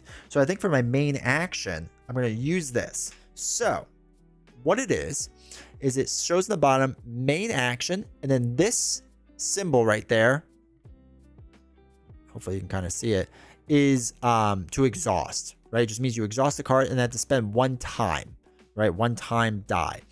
And then once I do that, so we'll exhaust them, spend a time die, so this goes out of our pool and is now gone, and then place a Wishing Wing Conjuration, this is my Conjuration pile, onto the battlefield. So we take our Wishing Wing, which is this card, and when this unit comes into play, if you have a turtle in your active pool, hey, we do, place 1 status token on this unit. When this unit is destroyed, you may draw up to X cards, where X is the number of status units. Okay, cool. So that's going to give us some card draw. This pile goes back to normal. Now he's in there. That's our entire main action. Now, I will say on the bottom here, it does say focus 2 on the bottom. Then, if you had 2 of these cards and you did the top thing, right, but you had a Summon Wishing Wing and then like attached to it another Summon Wishing Wing, you would also be able to do the focus 2. But we don't have that, so we can't do that. Oh, I'm sorry. Focus 2 would be 2 more cards attached. My bad. Focus 1 would be 1 card attached. Focus 2 would be 2 cards attached. So we need 3 of them. Kind of take that back slightly. All right, so that was our main action, was to put that bird into play. I don't want to do a side action yet. Not worried about it. So now it's our turn. So let's roll our dice. Ugh, it's another one of those. So now we rolled a 4. 4 states attack if able, if not reveal. So this unit is not exhausted, so he can attack. So he will attack. Now attacking is always fun. Let's exhaust him. He attacks for 3 with 1 life. I'm attacking for 1 because I have 1 status unit and I have 1 life. What happens is all right, attacking is a little weird. When they attack me, and he's going to attack my leftmost unit, as we saw on the card before, so this is my leftmost unit, I can counterattack if I want to, which I'm going to do. When the player counterattacks, the unit gets exhausted. When they counterattack, it doesn't get exhausted. It's just so you can't game the system, basically. But that's just important to know. So I am going to exhaust because I want to counterattack. So basically, they hit each other at the same exact time. All right. So he does 3 damage to my 1 life, which is going to kill my Wishing Wing. But they only have 1 life as well, so it will kill the Wild Throw as well. So both these are going to get knocked out. Now, when I take care of this card, the 1 blood puts 1 damage onto the corpse of Viros. So we're going to do that. That's going to get 1 damage. Now on this card, when this unit is destroyed, you may draw up to X cards. X is the number of status tokens on this unit. I will draw, because I have 1 token out, I will draw 1 card. It's another Realm Walker. Put that in my hand. All of this slides down slightly. In case we need to put another card in, it will come onto this spot. And that's it. We were able to do their thing. Now it's our turn. And again, if any point someone has a question, feel free to jump in with it. Okay, now what kind of stinks is I was hoping, I guess we could do the Fox Spear. What's the Fox Spear like? Oh, 1/1. Oh, I like the Fox Spirit. Okay, we're going to play Summon Fox Spirit. Okay, so main action, we put that down. We have to spend a basic die. We will spend that 1 basic die. And that's it. When does Summon unexhaust? It unexhausts at the end of the round. So during phase 3, after we do this main action whole section, we will eventually recover, remove all exhaustion tokens, and exhaust dice. So that will happen at that point. But basically, exhaustion is what's gonna cause us to like stop being able to do things eventually. Exhaustion and running out of dice. So our main action was to put this down. We're there. We're good. Now again, it's their turn. I'm not doing a side action because I don't want to yet. Okay, so this was just a basic, so nothing happens then, right? Because it's not a shard, and we rolled another 4. Once again, 4 states that attack if able. We can't. Nothing's face up, and if the other card was face up and exhausted, we also could not attack because it was exhausted. So now, if not, reveal. So we're just going to reveal. So we take our leftmost card, we turn it over, and it's Giant's Might. So it's a 1/3/2 stat line, so it doesn't attack for a lot, but has lots of life. When this unit comes into play, attach a number of Vigor Conjuration aspects equal to the Chimera's current phase. Okay. And Gigantic 2, this unit cannot be blocked or guarded against by units with life value of 2 or less. Okay. So he comes in with Vigor cards. All right. So Vigor is one of these cards. And it's going to add an extra attack to him. There we go.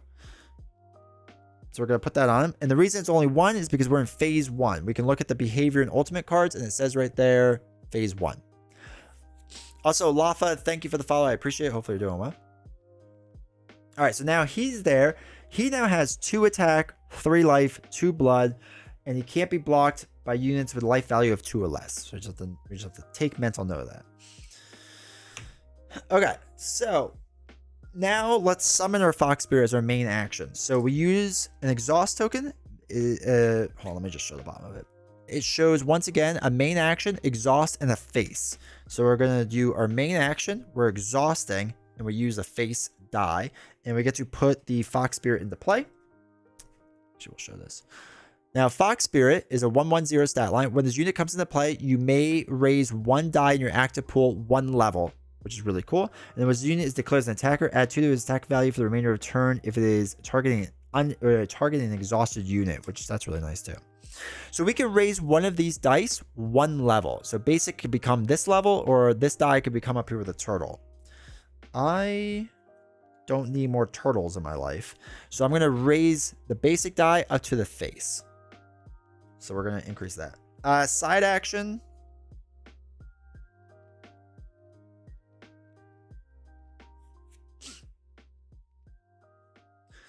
We're gonna play Dream Fracture? Probably not. Probably doesn't make sense to.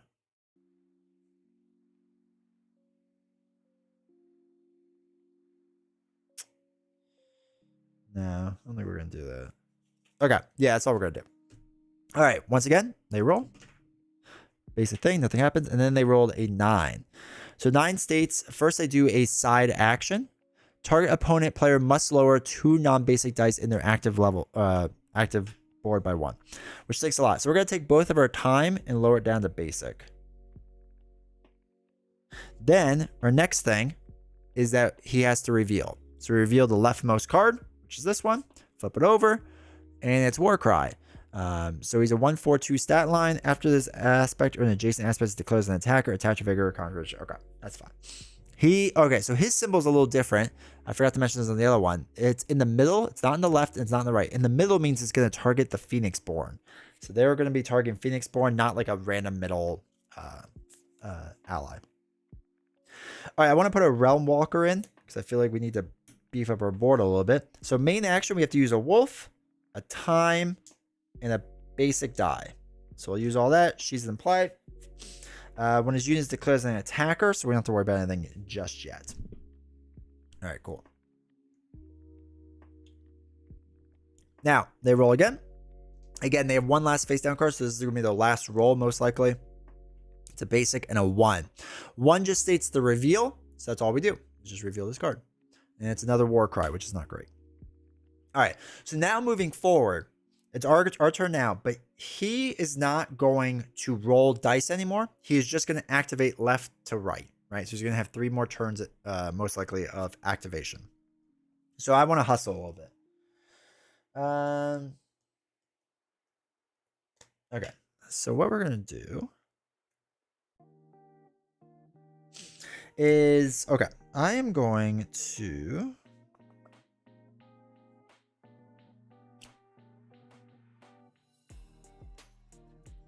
How do we want to do this? It's gonna have 2 with 3 life. Okay, let's do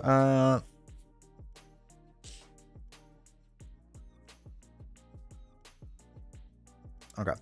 Let's throw away a card to raise. This is a side action now. So I'm going to do my side action first, not my main action. As a side action, I'm going to throw away a card to raise this basic die up to a wolf, right? So we skipped a level. We skipped up 2 levels, basically. So we're going to have 2 sideboards. So that was our side action.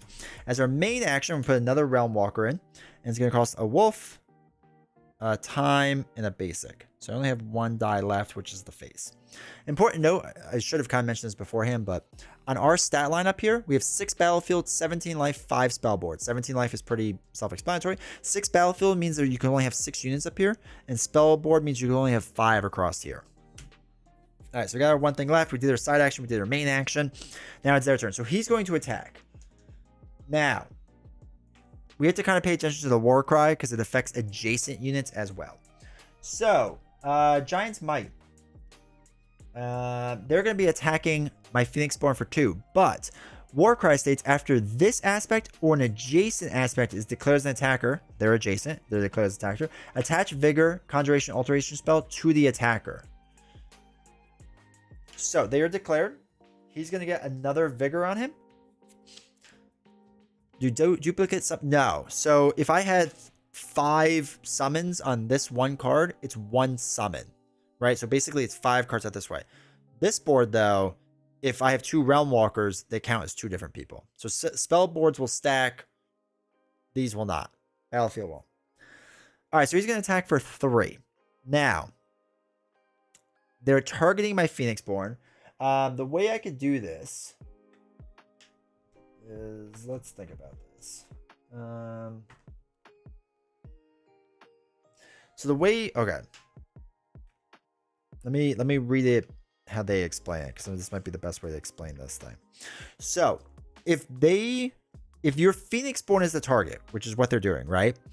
You could do 2 different things. You may assign up to 1 unexhausted unit you control as a blocker for that attack, or you don't. So either you let the Phoenixborn get hit, or you could say, I want this Realm Walker to be a blocker, right? And the same exact thing would happen as we described before. If we do it as a blocker, they're going to hit each other at the same exact time. And then I get exhausted and we figure out damage and life and all that fun stuff. Okay. If they were unblocked, they hit this unit. Now, the other difference is that if a unit was targeted, so all these are going to attack my Phoenixborn, but if they had that leftmost symbol like this guy did, let's say they were just targeting him just for argument's sake, so you understand this now. If they were doing that, what we could do is we can guard with our Phoenixborn. We're allowed to do it once by tapping the card, or let this unit get hit. The only exception is if one of these units, these other units, had a guard keyword on it, they could defend for another unit, right? No one has a guard unit keyword, so we can't do that. And it would say like guard and kind of explain what it does. So we don't have to worry about that. But that's the important thing, is that you can guard or not guard. That's it. That's like the weirdest thing to me, is that battling. Once you get like kind of hang of that, you're pretty golden, but to me that's like the weirdest thing. So I have to decide, and here's the strategy part of things, is do I let this 3 attack hit Hope, or do I not? Now the argument for blocking it right now is that these 2 could hit each other and they would knock each other out, right? And that'd be pretty cool, and Hope would still have a ton of life. What I could do is I wait and let Hope take the damage, and then I could have Realm Walker attack Giant's Might, and because they're exhausted, they won't counterattack, right? I would just attack, but because they're already exhausted, they can't counterattack and exhaust because they're already exhausted. So this is a part of the strategy that you have to figure out. Are you willing to let your Phoenixborn get hit now to do damage in like the next turn? Like, I mean, like immediately I could do damage and knock him out, and I won't get knocked out. Or do I save my Phoenixborn's life? That's kind of like the decisions you kind of have to make, and that's a part of the strategy of it, and it gets kind of tough. Because what's going to happen is, when they activate, they're going to get a Vigor and another Vigor. And then when they activate, he's going to get another Vigor and another Vigor. because 2 war cries next to each other are going to keep giving each other vigors, which is just a pain. So they're going to get really strong really fast. But if I can have Hope take all the damage, so it'd be 3, 6, 9 damage, and we'd only have 8 life left, I could knock all of them out with these units, and they would all live through it. Well, actually, no, that's not true. I wouldn't be able to knock these 2 out. So that's a part of the strategy we got to figure out. We could knock him out. These 2, we'd be able to knock one of them out, most likely. Okay. So, what can we do then?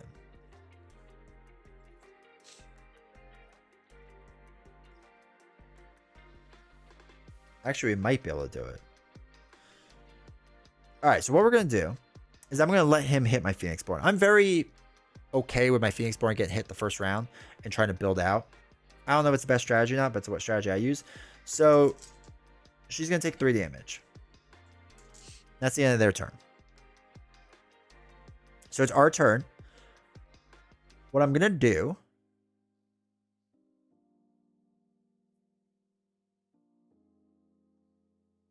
All right, hold on. When this unit declares an attacker, add 2 damage. Let's do...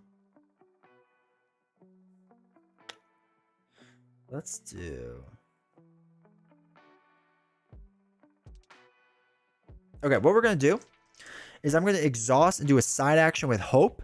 So side action, exhaust, Hope, and then we take a basic die.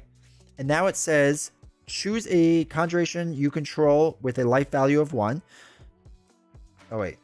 Sorry. I choose this one. It has a life value of 1. And place a copy of that conjuration onto your battlefield. At the end of the turn, destroy that copy.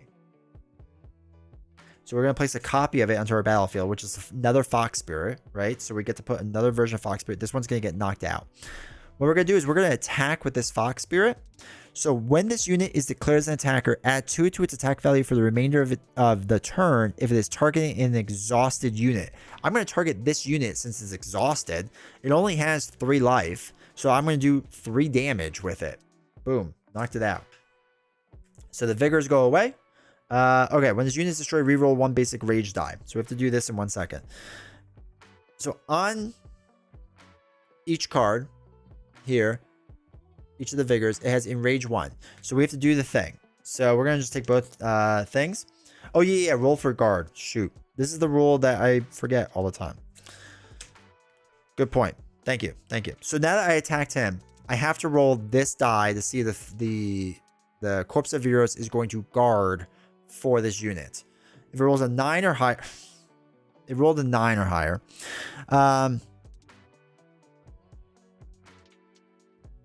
Okay, so he rolled an 11, which means we no longer attack this unit. We now attack the Corpse of Heroes. Now, I still think I get the +2 because it says when this unit is declared as an attacker, add 2 to its attack value for the remainder of the turn if it's targeting an exhausted unit.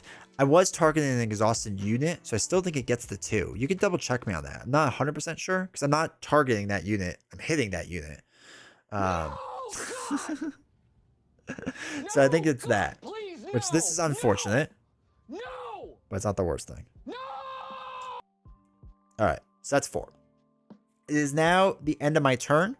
I have to do what this says, and I have to destroy this unit because of the copy that we made, which it still did some damage. We can still figure things out. It's not what I quite wanted to do, but it'll have to do. Sorry, this is exhausted still.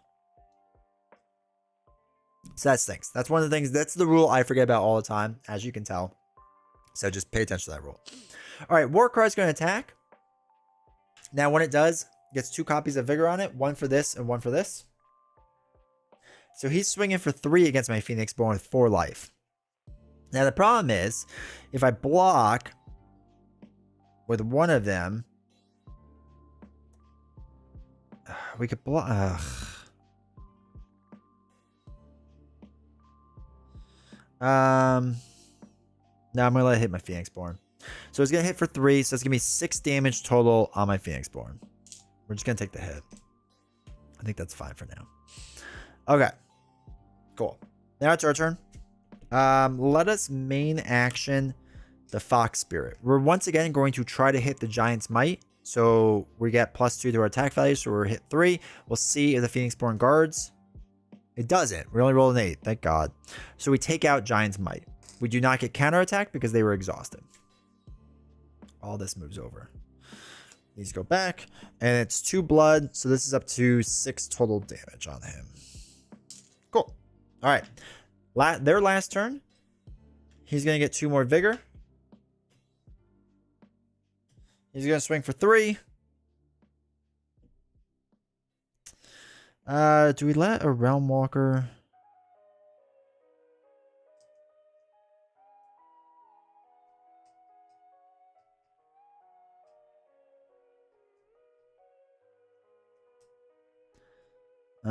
Doesn't the vigor roll the dice shard? Yes, we forgot to do that. So we have to roll 2 of them. One goes onto here, one doesn't. And that's because of vigor. Thank you. Yes, engineer. When this unit is destroyed, re-roll 1 basic rage die. So we had to re-roll 2 because he had 2 vigors on there. Yes, thank you for calling that out. I am once again going to take the hit. So it's going to be 3 more damage. That's 5, 6, 7, 8. 6. No, 9. Sorry, I can't count. 6, 7, 5, 6, 7, 8, 9. All right. I have a lot of damage done. Now it's our turn. I'm going to do no side action. I will attack with this unit. When it's declared as an attacker, choose a target opponent to place 1 unexhausted unit on an unexhausted unit. There is none, so we don't have to worry about that. And then we're going to attack Warcry. So we're going to do 3 damage onto Warcry. It has 4 life, so we can't... Oh, wait. Before we do, we have to roll a die. Rolls a 3. Perfect. Now we do the 3 damage. We don't knock it out just yet. Okay, cool. All their units are exhausted, so they cannot do anything else. So it comes back to me now. So I'm going to attack with the other Realm Walker and try to knock that guy out. 3. Perfect. So it does knock him out.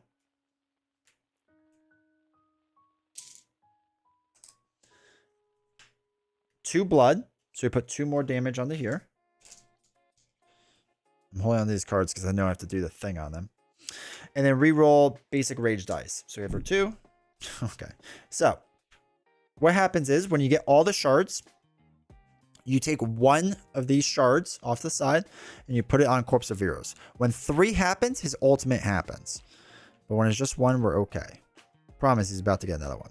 All right, so everything is exhausted. I have nothing really left to do. They've been passing this whole time. I'm going to pass now. They're going to pass. That's the end of the round. Okay, so now we do round cleanup, where everyone with recover ability, which is them and them, recovers their life. There's nothing to do there. We unexhaust everything. Actually, I should read the exact order of operations. Recover, remove exhaustion tokens. Remove 1 red range token from the Chimera for each exhaustion token on the Chimera and ultimate cards. There are none.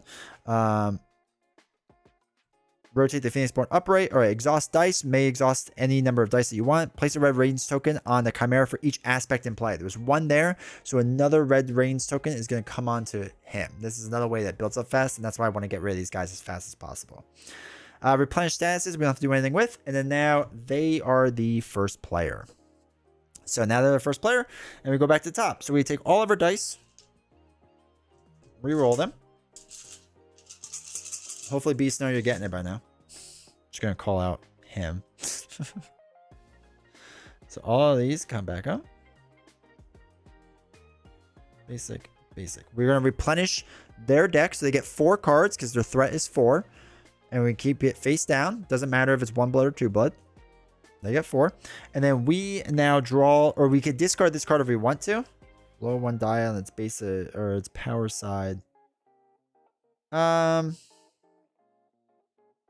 Yeah, I'm going to discard this card. And then we draw 5 cards, right? So 1, 2, 3, 4, 5. So we got another mage, a double down, reimagine, keepsake, and ensnare. So I'll have to read what they do in a second. So now we're just going to do the same exact thing all over again. The only difference is they're going first now. So they would roll their dice first, and then keep going. That's it. That's the game. So we have a mage. We have double down. You may play this spell after conjuration you control where the life value of 1 is destroyed as a result of an attack spell ability. Place 2 copies of the conjure. Oh, that's a cool card. Reimagine. After you pay for the dice power using in that, you place that die and 1 exhaustion token on the spell if there's no dice. Okay. Another ready spell. I know it's just coming. Add 1 or more dice in an opponent's active pool after 1 or more lowered in level or changed for each affected dice. God, okay, she's got a lot of spells.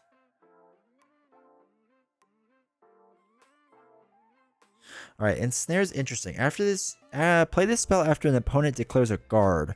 Deal 2 damage to that target guarding unit or Phoenixborn.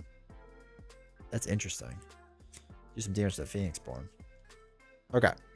So first thing we have to do is roll their dice, see what they get. It's basic and a 2. 2 just states the reveal. So we don't do anything with that leftmost card, and we reveal this one first. Crushing Grip.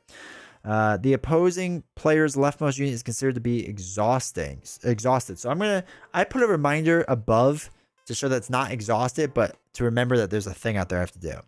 This unit will block for the Chimera and guard for other aspects. So this was the defender thing, the guard keyword that we're talking about. It's called defender. This unit will block for the Chimera and guard for other aspects with this ability. Without this ability, Chimera will not guard for this unit. So if I go to attack Warcry, Crushing Grip is going to take the hit instead. Okay. Same if I went to attack Corpse of Heroes, Crushing Grip is going to take the hit instead. All right, so we can put more spells out there, which is always useful. After 1 or more of the opponent's dice are reroll lowered in power.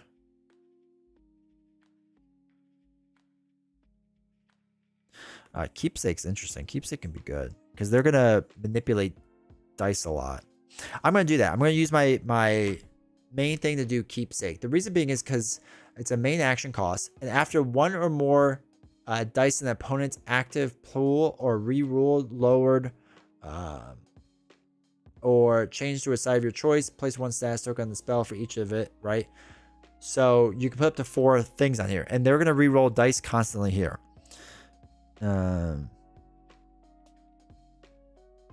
Oh wait, after 1 or more dice in the opponent's active pool are re-rolled, lowered, and powered. So they are going to re-roll their dice. I'm pretty sure this counts as active pool. Change to a side of your choice. Place 1 status token. Okay. Discard the spell. Deal damage to a target unit equal to the number of status tokens that are on the spell. I feel like we can do up to 4, which is really nice. So we're going to main action that. I'm going to side action.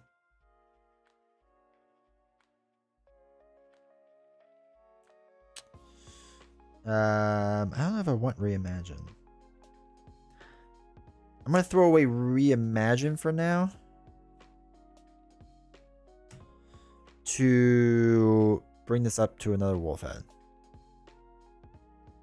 You can lower their dice. Oh, that's true. Yeah, with more wolf heads, we can lower 2 dice. That's true too. Okay, cool. That's my action. Next thing. Them, they rolled a 10. 10 states raise 1 basic rage die 1 level. So this goes up 1 level. They didn't re-roll, they didn't lower, and they didn't change to a side of my choice. That's nothing there. And then now we reveal the next card. So reveal.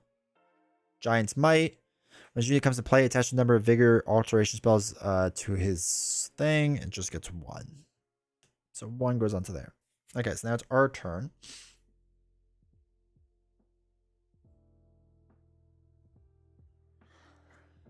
Oh boy, okay. Let's get some units out there. Let's get our Wishing Wing out there. Main action, exhaust, do a time. We need to place our Wishing Wing onto the battlefield. So we'll put that in the battlefield.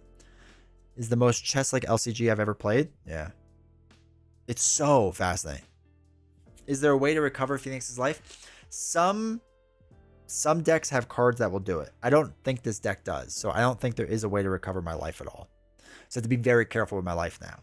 some of the Phoenixborn have heal cards, and with deck building in this, you can basically put whatever cards in there. So if you really want heal cards, you can add heal cards if you want. All right, so that was our main action. I'm not gonna do a side action, I don't think. No, I'm not gonna do a side action. All right, so they were gonna roll one last time. Basics, that's good. And then 8 states we must lower 2 non-basic dice. We only need 1 time, right?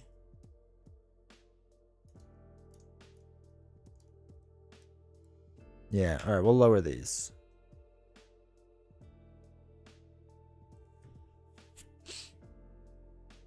And ceremonial dice can also do healing as well, yeah. So are we winning? We're doing okay. All right, so we lowered to 2, because we have to do this, which is an 8, and now we get to reveal the last card. Sweeping Strike is a rough one. After this unit destroys a unit the opponent player controls, resolve the following effect X times. That opponent must place 1 wound token on the Phoenixborn or rightmost unit. The current attack value. Okay, Sweeping Strike is rough. We do want to get rid of that. Take watch the video later tonight or tomorrow. That's fine. Or just rewind it. Alright, so after this unit destroys a unit an opponent controls by attacking. Okay, so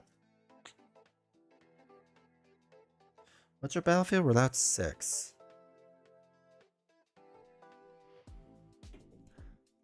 Be kind, everyone. Let's think about this. Let's do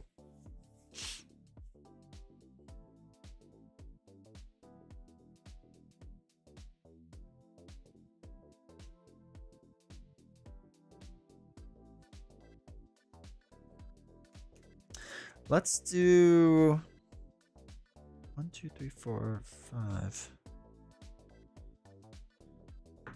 Let's put another. Okay, so they're gonna attack my Phoenixborn.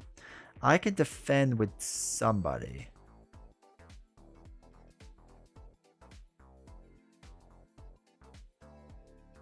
The Wishing Wing has no attack on it, but he could defend, so that might be worth it. All right, so let's summon the Fox Spirit in.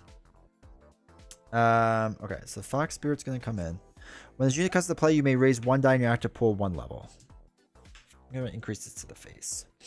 Okay, so Warcry is gonna come in and going to attack. Now he gets a vigor onto himself, so he is very strong right now, which is not great. I'm going to defend with my Wishing Wing. So my Wishing Wing actually has no attack because we didn't have a turtle. So he's just going to get knocked out. But he defended for my Phoenixborn because he was targeting my Phoenixborn. I don't want my Phoenixborn to die yet. So there we go. Wishing Wing just goes back to that pile. Cool. And they are exhausted. All right, that's fine. So we can start working on that. He's got 4 life. We could...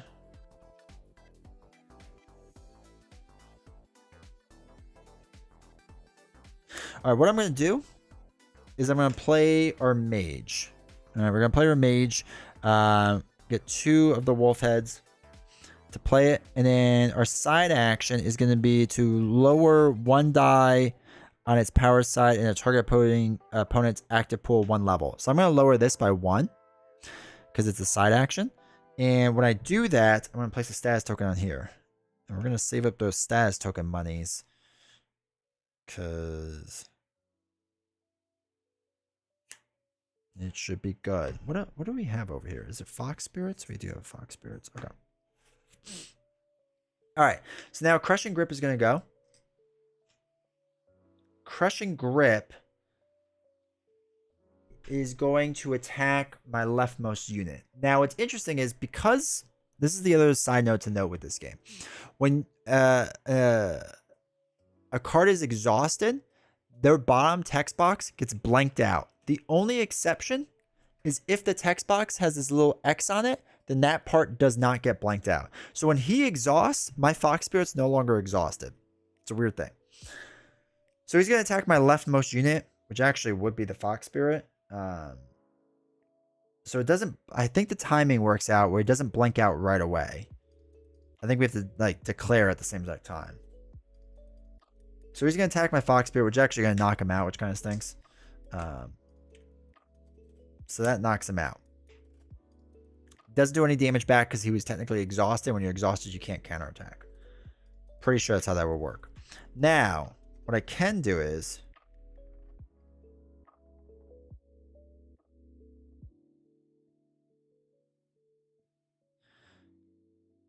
You have to fully resolve. Yeah. So now what we can do is play double down. Because it's a reaction spell. So we're reacting to what just happened. You may play this spell after a conjuration you control with a life value of 1, which the fox has, is destroyed from an attack, a spell, ability, or dice power an opponent controls. Place 2 copies of the conjuration onto your battlefield. It costs a face and a basic, no, a face and a time. So we're going to use a face and time. We're going to play that. So we get 2 copies of Fox Spirit onto our table, which is just bonkers. 1, 2, 3, 4, 5, 6. So we have 6 out here on our battlefield now. So now we can't do anything else. Okay. Also, he attacked. I don't think we put a vigor on here. I think we were supposed to put another one on here. I think we forgot to. Okay. Cool.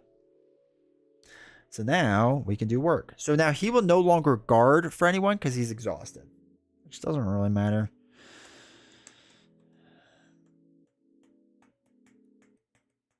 So what we will do is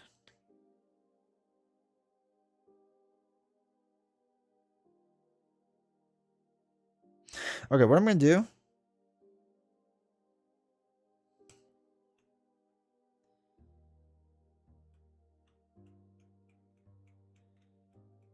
is I'm actually going to attack with Fox.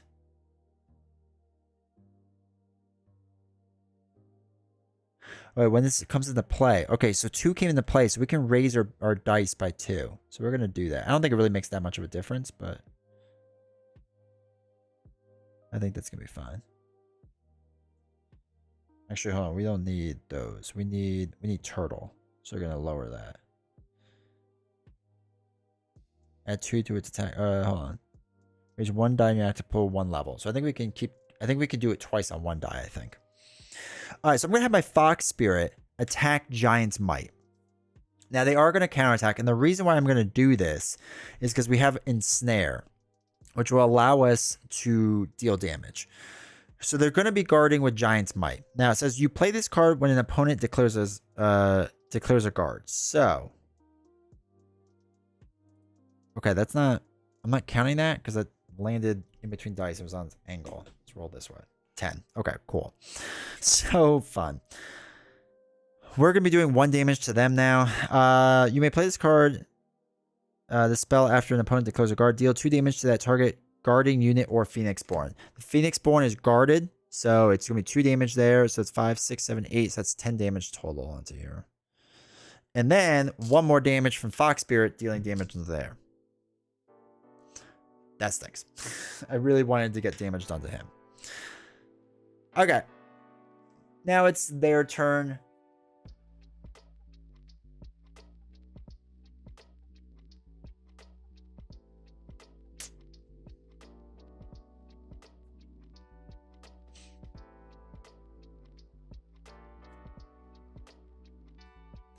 All right, so Giant's Might's going to attack. Now, when this unit... Oh, no.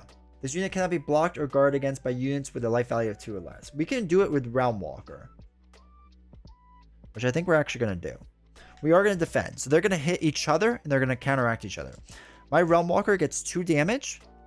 It has 3 life, so I'm okay with that.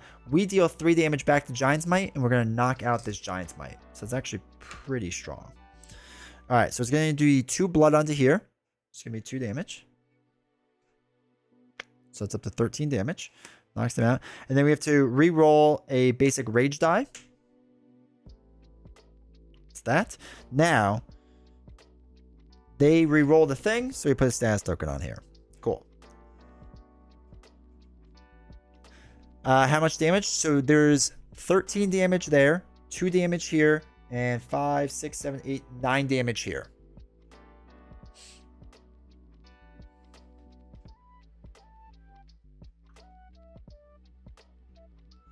Giant's Might. It looks at units with a life value of 2 or less. So it's whatever their bottom number would be. So it says 3. Then it just looks at 3.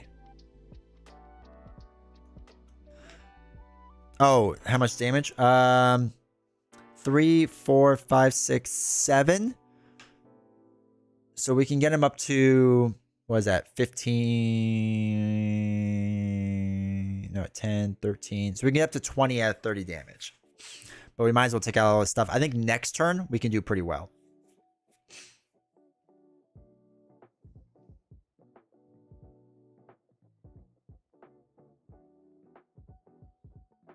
I actually think our Phoenixborn is going to guard against Sweeping Strike. But we'll deal with that in 1 second.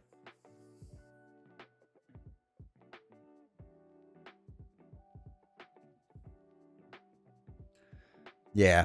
That is like kind of the fun part of the strategy though. But yeah, you're right.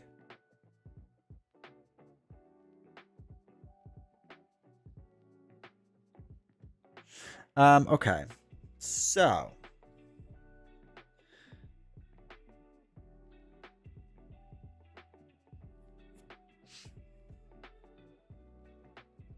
Let's think about this.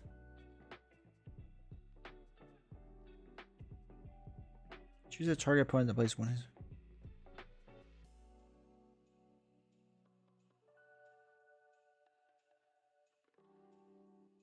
Oh, we should have done isolate. You know what? We're going to do that now. When you start actually decoding for this game, it's going to blow your mind how many choices you're going to have. Yeah. Or deck building. Yeah. Yeah. That's the thing. The deck building seems weird because it's so open. And it feels like you could just use the same deck with any Phoenixborn, which you can. But like how that plays off the Phoenixborn special ability and like even how it works in itself, like it's so fascinating. All right, so Realm Walker, when unit is declared as an attacker, choose a target opponent to place 1 exhaustion token on an exhausted unit of their choice that they control. I think they have to put it on this one because it's the only one they have. I don't know how it would work past that if you get to decide. I don't remember that with the Phoenixborn. We have to look that up. And if someone knows in chat, let us know. But when you have to choose, there's like I think you choose. Or when the Chimera has to choose, you choose. I think that's what it is.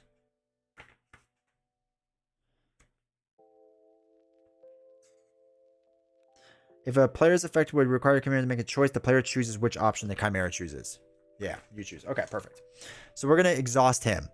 Because when this unit is declared as an attacker, and we're going to be attacking Crushing Grip, by the way, place 1 exhaustion token onto an unexhausted unit of their choice. I forgot to do it with this one, but that's fine. All right, so we're attacking this unit. We're going to exhaust this unit. They have to see if the Chimera is going to defend this attack. They are. So it's going to be 3 damage onto there. So that's 10, 13. So it's 16 total onto there. So 10, 16. All right. All their stuff is exhausted. So now it's our turn. All right. So I'm going to use the Fox Spirit. They're going to get 3 attack against the Sweeping Strike. I want to attack this guy and knock him out. See if it blocks. Does not. Cool. So it knocks out this guy, which is 2 more blood. So that is 2 blood onto there. Cool. Now he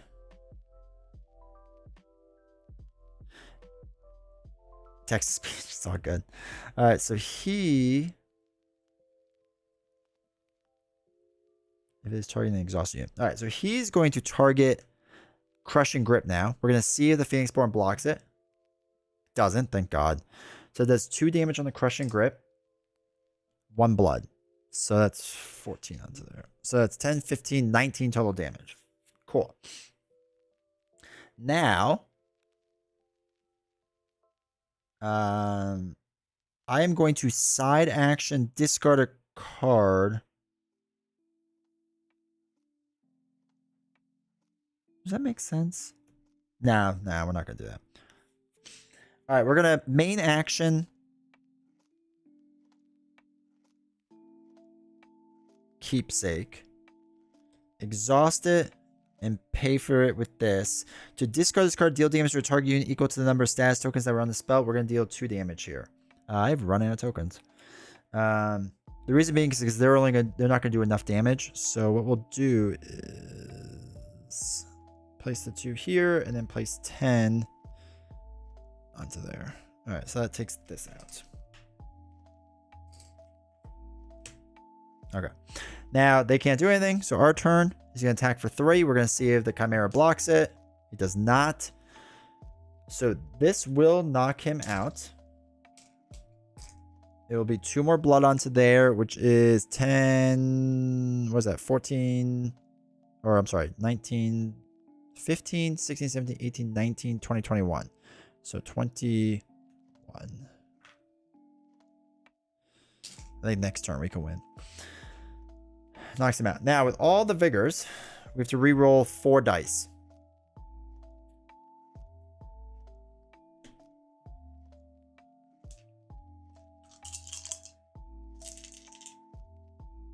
It's picking up my voice? What's picking up my voice?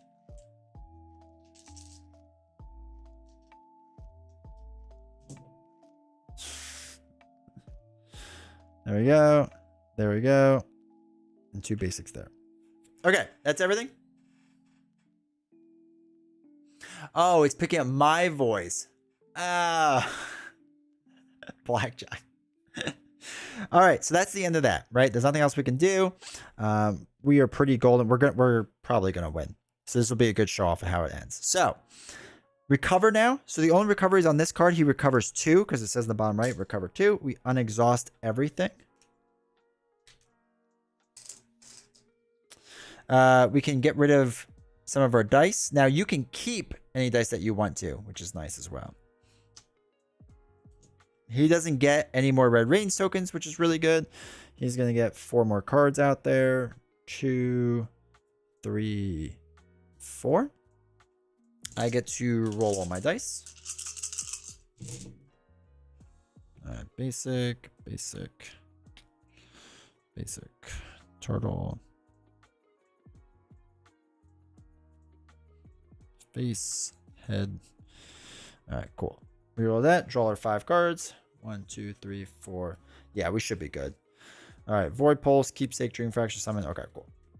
We're the first player.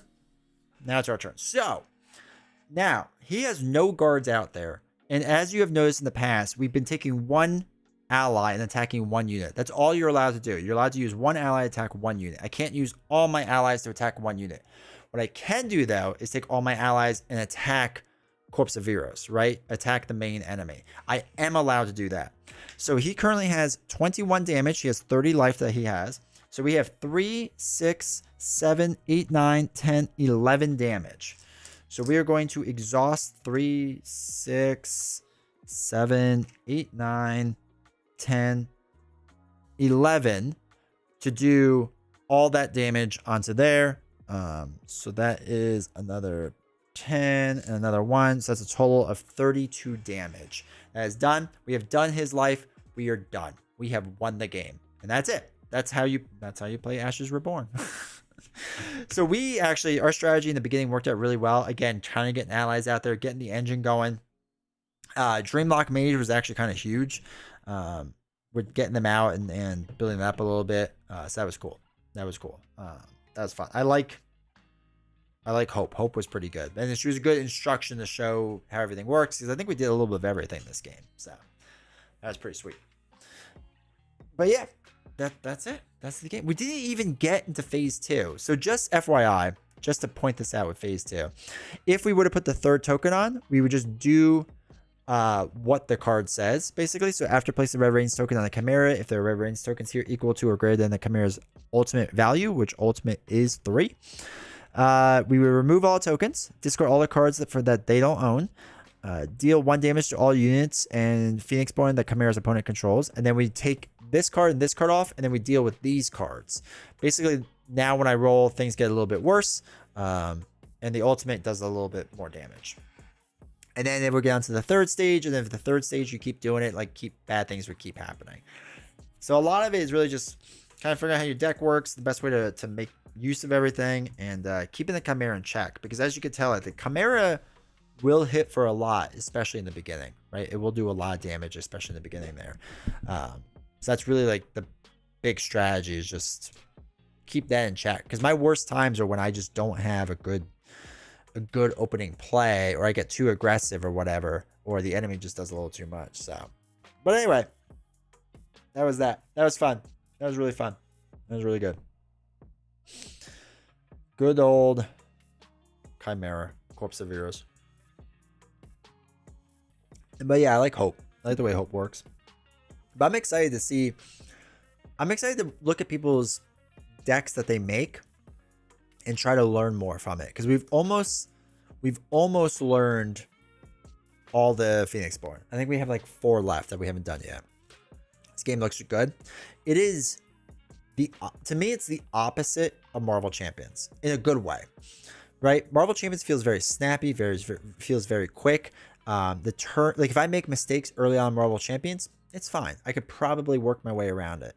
This feels like I need to be close to perfect on everything I do, or not perfect, but efficient. I need to be as efficient as possible. I need to make sure that all the cards are working off of other cards, and I'm building a true engine. It feels so cool. And especially, like, again, in Marvel Champions, you're attacking the villain, right? And like whatever mod sets and whatever, like all that stuff is cool.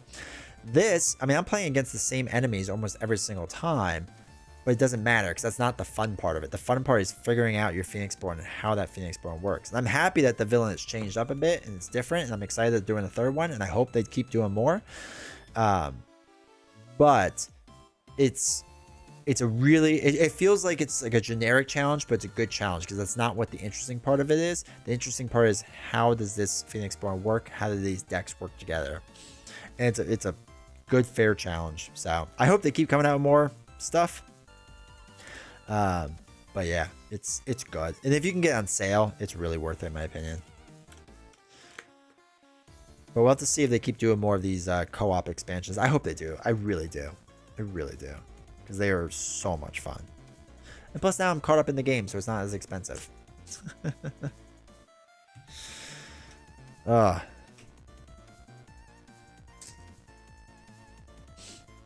I had to play PvP because I haven't done that for a while.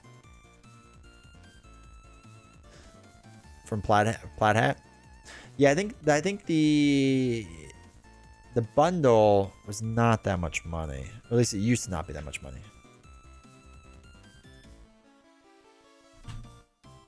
Let's see what's up there still. I have the core and 2 Red Rains boxes. Nice. Yeah, you're set then.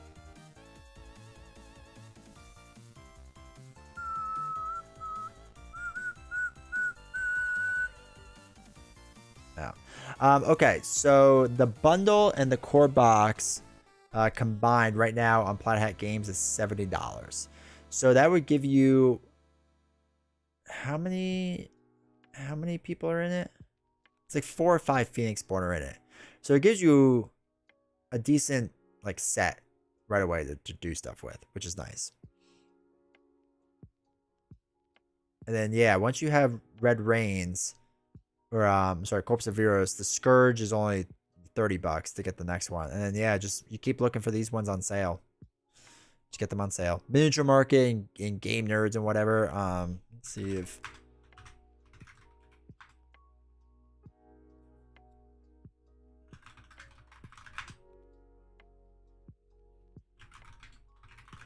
any of them have the stuff on sale.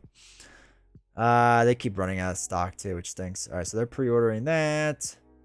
Yeah, they have a couple packs, $11 or $12, sorry, and they are out, unfortunately. Oh, they have some more. Okay, so for $11, they have a couple of packs too. So just pick up packs as you go along, get some, whatever. Paid $77.12 for all 3, which includes shipping. That's really good. Yeah, once you get into PvP on this, I play over webcam. It can be pretty brain burning, I bet. I would like to play more of it, for sure. I gotta try it more. But yeah, I mean, like again, you pick up a few packs. It's not cheap. And yeah, this Red Rain, this is what I pre-ordered. I'm pretty sure I got it from Game Nerds for $19. I was like, yeah, I'll pay $19, and I'm sure I put something else in the order, so I didn't have to pay for shipping. Even though shipping, I think, is only $5.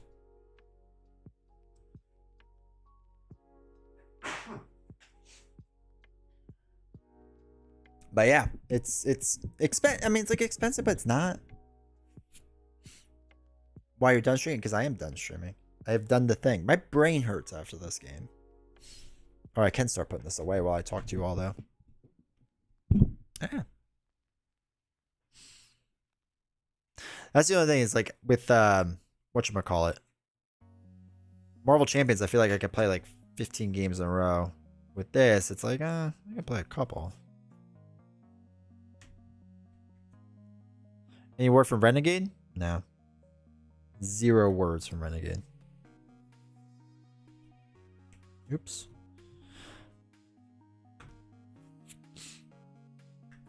Typical game of Ash's brain burn after. Yeah. Yeah, it really. And that's like the cool thing about it compared to like, whatchamacallit, Marvel Champions. It feels like I'm mentally working with this game. That is the wrong box. But yeah, Renegade has not responded to me. I have very low hopes that they will ever respond to me. Maybe they will. But I'm going to guess no.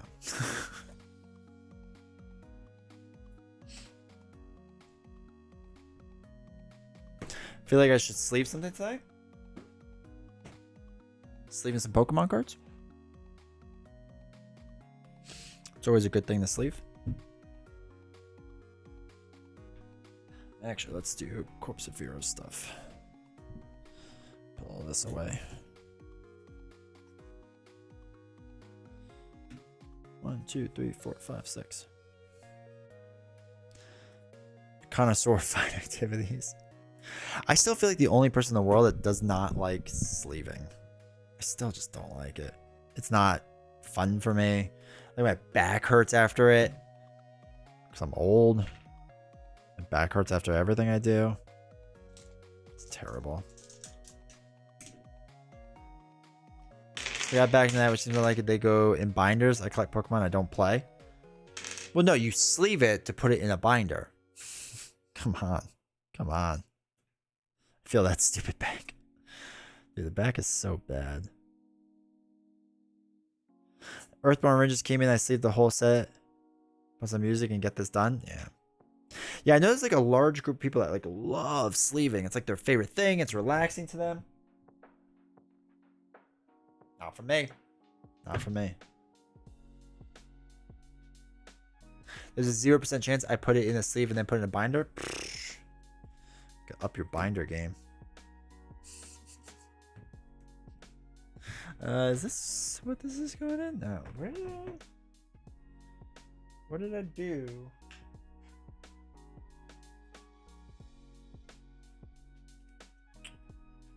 Other cards. I definitely lost cards. Oh no, I didn't. They're right here. I don't know how cards work apparently.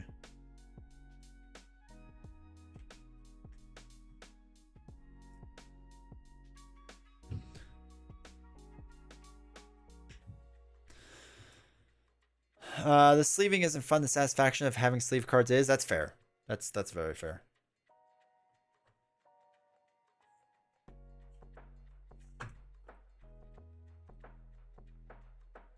I used to enjoy it, but now it's like I want to get into the game. Yeah. Like, and I don't mind. Like, if I have like nothing else to do and I don't want to play the game yet because I haven't learned it, then it's not like the worst thing in the world. But that's also not a very common thing. I usually have a lot going on.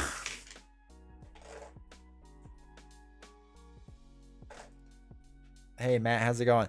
I'm re-sleeving 3,000 Marvel player cards to better sleeves? Or did something happen? I have no binder game. I've been thinking of taking the staples out of the rulebooks for all my games and putting them in binders.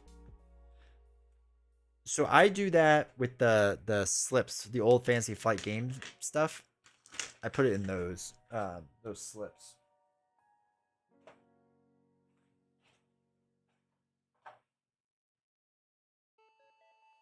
Because that's how it used to be back in the day.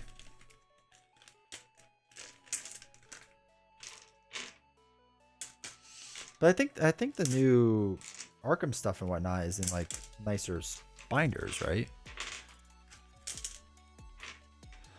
I've been learning to play Ashes. I always forget to roll for Chimera Guardian. So everyone I've watched on YouTube probably needs a better reminder.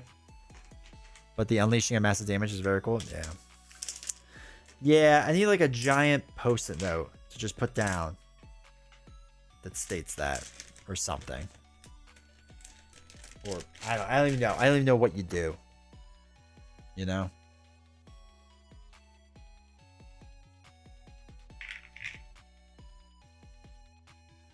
I did all the Marvel Champions not long ago into double sleeves. Like an inner and an outer. Purdue was down 9 on the road to Nebraska. That's a shock. Sounds about right. We never win the games we're supposed to win.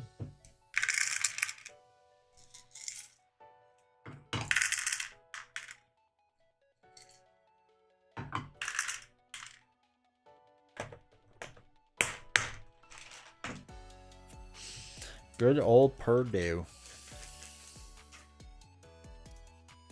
Actually, if they get all their losing out of the way now, I'm okay with that. Because usually they do really well in the season. The Big Ten tournament, they do well. And they lose the first round of the national championship. Not the national championship, the tournament. They don't even make it to the national championship because they're so freaking bad.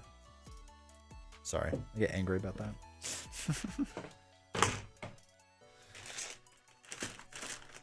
Alright, so, on that. Gingineer, thank you for resubbing with your Prime sub for now. 14 months, dude. That's wild. An inner and an outer. More power to you. I should do that, but I don't.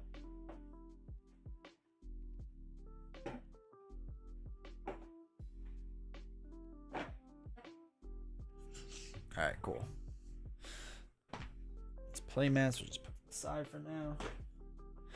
Good old Prime playmat. I gotta say, the Gamegenic playmat, the $10 playmat, it's not bad. It's not bad. Played very well. I'm gonna say I won because of those playmats from Gamegenic.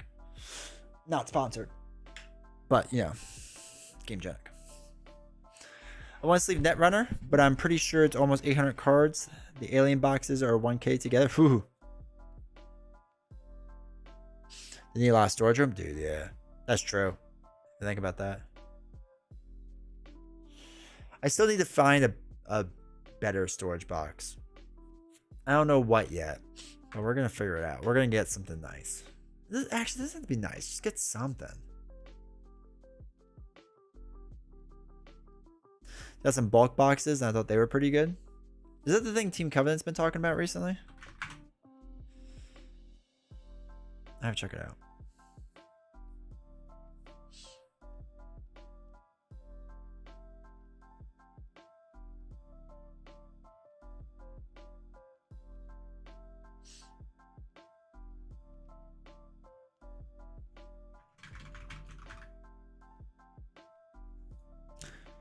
Picture of my storage boxes. I love them. Wait, did you post it in our Discord? Was it recently? Oh, it was recently. Oh, these are the BCW colored boxes things.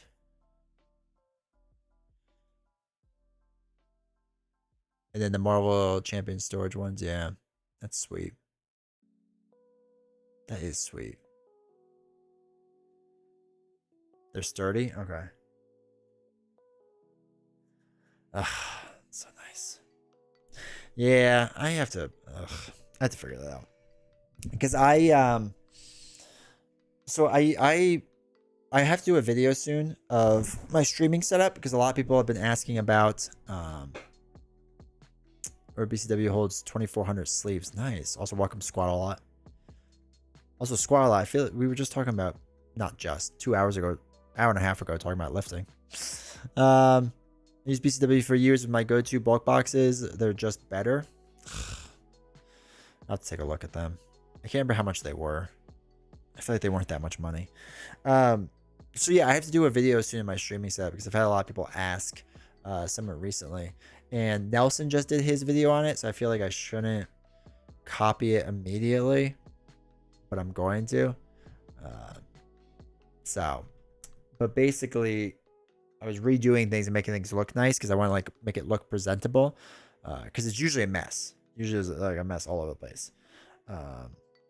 So I actually redid on this. So like over here, my left side, there's actually a small table over here, which is like all my cards and stuff set on for whatever I'm playing. Underneath it is an old nightstand, and on the bottom is all my card sleeves from Dragon Shield, which Novel saw, which wasn't great. And then there's a drawer that has all the player boards now and a bunch of Pokemon cards, like the stuff that needs to get graded and whatnot. But I want to figure out a better way to store the boards. They're still like in their original wrappers and stuff, and I feel like I should just put them in something else, but I don't know. I still want to like protect them slightly, so I don't know. I gotta figure it out. I just ordered BCW whole 24 sleep, basically $10 a piece. Okay. Lekevam, welcome to chat. Hope you're doing well. How are you? I'm doing well, thank you. How are you? And which is the hardest card game you have ever played? Probably Lord of the Rings. Lord of the Rings has the potential to be the hardest game. Potential to be some of the easiest as well, but probably the hardest. It's probably the hardest. I will say Ashes is probably one of the more mental taxing games, but as far as hardest, Lord of the Rings is probably the hardest. As far as rule set goes, as far as encounter goes, as far as deck building goes, like it's all of it. Yeah, my lady saw all the card sleeves I had. She was like, "What are you gonna do with all those?" Yeah, I feel that. Thank you so much. Yeah, are you looking to get into a different card game? Like of them?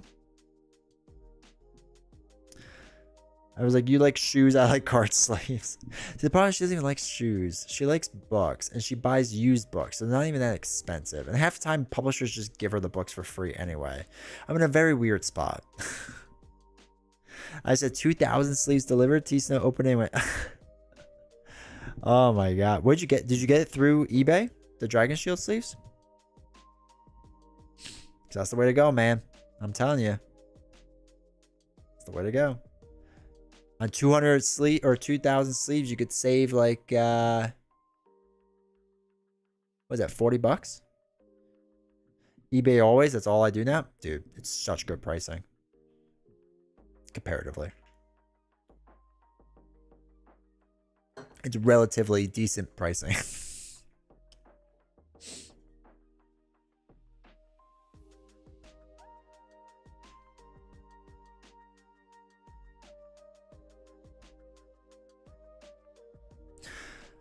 Yeah, look at it. I have to get more actually penny sleeves too. Or I don't use penny sleeves. I use it's Sleeve Kings I use. But I have to look into more of them because I'm running out of them. And that's what I use a lot of my encounter cards for. It's doable pricing. That's a good way to put it. That's true. It's doable. I remember somebody told me about it. And I was like, oh my god, I'm just going to get ripped off, aren't I? Like, it's just going to be terrible. And it wasn't. It wasn't terrible. It wasn't great, but it wasn't terrible. I use Sleeve Kings for my oversized cards in DC deck builder. Yeah. I use cheap sleeves for board games, but expensive sleeves for card games. Yeah. I feel like Dragon Shield is only used for Marvel Champions, Lord of the Rings, Arkham, and Ashes now. I don't think I used it for anything else, but I do think Sleeve Kings got something else. Though, like, Etherfields and Unsettled and Vindication, I got sleeves from the company because they were weird sizes. Partner and I have learned not asking each other what we have. My partner and I have learned to not ask each other what the other is up to. We just assume she is playing Minecraft and I am sleeving cards. That's hilarious. That is hilarious. Yeah, see, Novels always wants to know what I'm doing. And then immediately after what I'm doing, she wants to know, well, how much money did you spend on the thing? Because she's an accountant. So she's all about numbers and budgets and whatever. And I'm a journalist, which means I don't know how money works or numbers. So that's my strategy. I've used Dragon Shield for everything. Yeah, don't do that. Don't do that.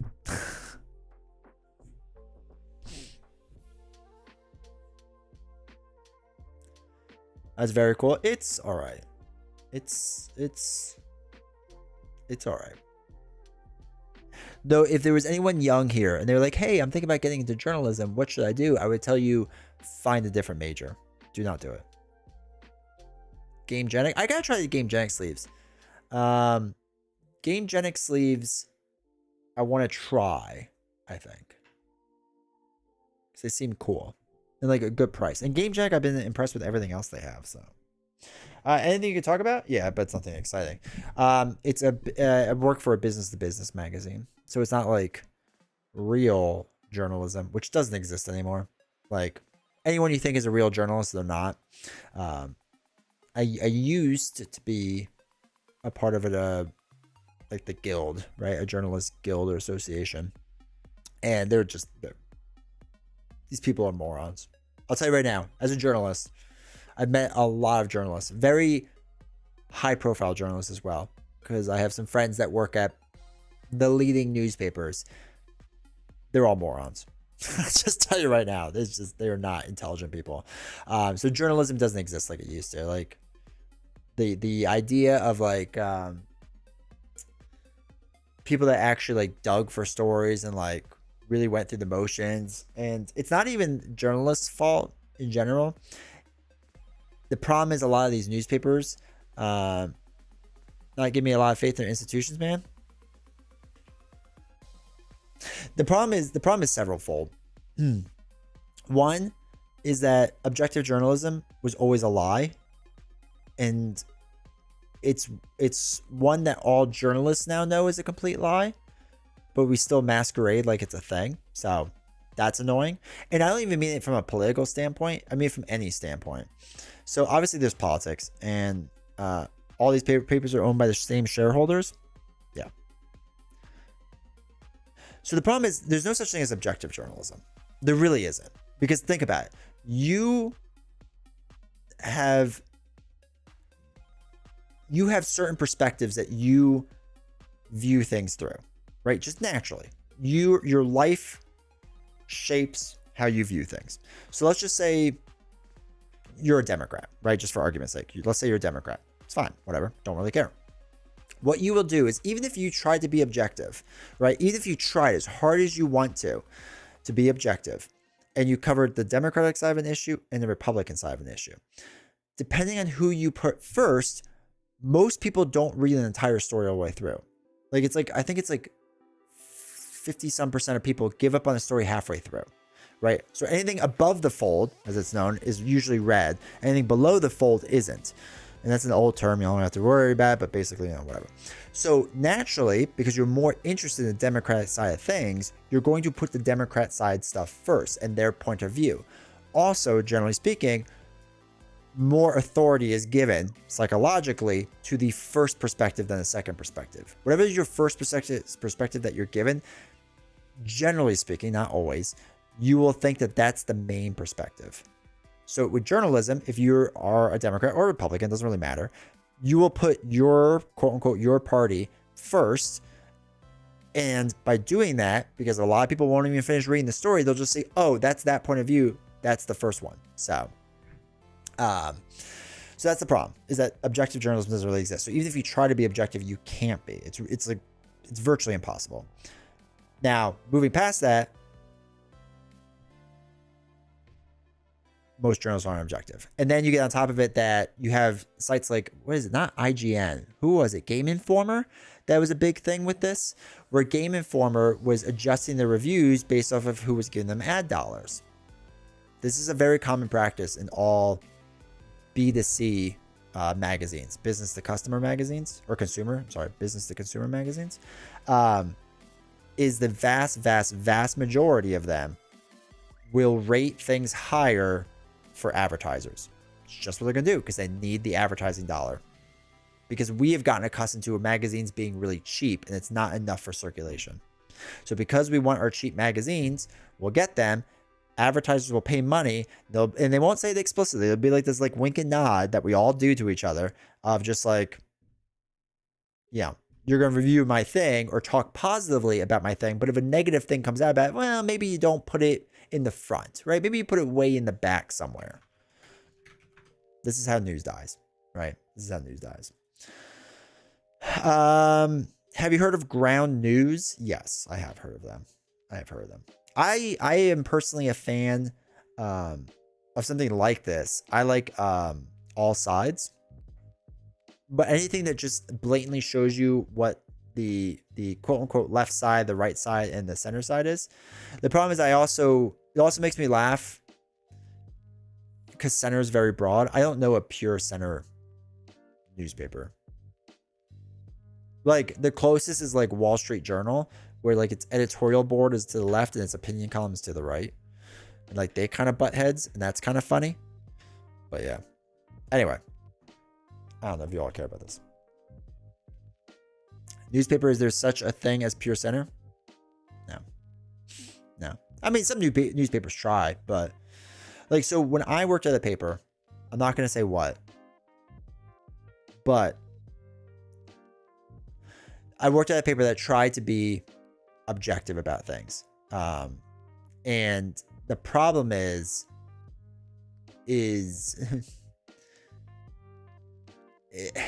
okay, so it's weird. So a lot of people think with journalism that there is like this top-down authority of just like the publisher or whomever is like, you need to frame the story this way. And that's not ever what really happens.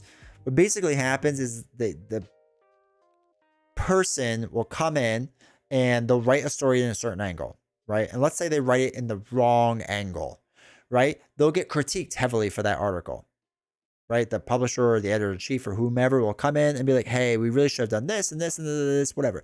Then you start changing your angles slightly, and all of a sudden you're getting praise for it. And we like praise as human beings. So that's kind of how papers start to slide, and why. Well, and that's one of the reasons why there's groupthink. But anyway, that's a whole nother thing. But no, and I mean, to be fair, like local papers do a better job, I think. Like they still have biases, but local papers for local areas, I think are the closest you'll get to real journalism nowadays. Like the paper of record, like the Times and Washington Post and Wall Street Journal and New York Post, like they're not great, right? For national stories, they really just aren't. But the problem is there really is no good paper for national stories anymore. But if you want like quote unquote real journalism, your best bet is local journalism. Local journalism is still good and still ran by people who care, generally speaking. And very few people are trying to push agendas, or they're trying less to push agendas. But yeah. So anyway, long story short, I work in the B2B side of things, so it's business to business. So it's completely different. It's not as fascinating. I mean, it's a fascinating topic, I guess, but it's quite different the way that works. But it's a lot of B2B does a lot of like working more with advertisers, so it's more business oriented. So it's kind of weird. And there's not like, we used to have to track down scoops and whatever, and like that was fun. Like I missed that in journalism, where like you would track down like actual real like journalism scoops, and you know, you would start like somebody would give you like a lead, and then you kind of like make your phone calls and do your rounds. And oh, that's the other problem, and why this doesn't exist as much anymore, is publishers don't want to pay for that, right? Like we live in an age where news is free online now, so who's going to pay the subscription? So you need to make as many great clickbait headlines as possible. So I'm very good. You want to know why my YouTube videos are all clickbait? They're not even really clickbait. They're not true clickbait. But why they're clicky is because this is what we have to do in journalism. I just finished watching Zodiac. It was just totally fascinating by like how journalism works back then. I had a friend, a colleague. I shouldn't say he's a friend. You know the algorithm? Yeah. The algorithms just makes stuff interesting for people. I had an old buddy, not a buddy, a colleague. I shouldn't say this. We drank a few beers. Now, whenever I have a beer with a person, I'm like, oh, they're my friend. But I had a guy who was in the journalism profession for quite some time in its heyday. And like when he would talk about how it used to be, like I wished I lived in that time. I wish. It sounds so much more fascinating. It was so interesting. Like truly running down a beat. Like it's cool. Like old school journalism is much cooler than it is now. Now it's the stuff that gets printed now would never get printed back in like the 70s. I hate the YouTube videos that have random capitalized words. Mostly happens with political stuff. It turns me away from the video, drives me crazy. Like so and so gets destroyed. The old destroy videos and whatnot, or owned or whatever else. They're hilarious. But your eye draws to a capital letter. Yeah, with Deep Throat and then Nixon and Watergate. Yeah. Yeah. Never worked as a reporter, but I played one in a play once. That's also cool. I always wish I did like musical theater type stuff. I mean, I don't have the ability to sing or anything, but like I think to like try acting, I think that would have been really fun. Destroyed, owned, yeah, they're hilarious. I watch a lot of politics on YouTube and podcasts and whatever, so like they always make me laugh. Because I try to be objective with my news, and I just I watch the left side and I watch the right side and I watch center for what it is. Hey Canadian, you're done.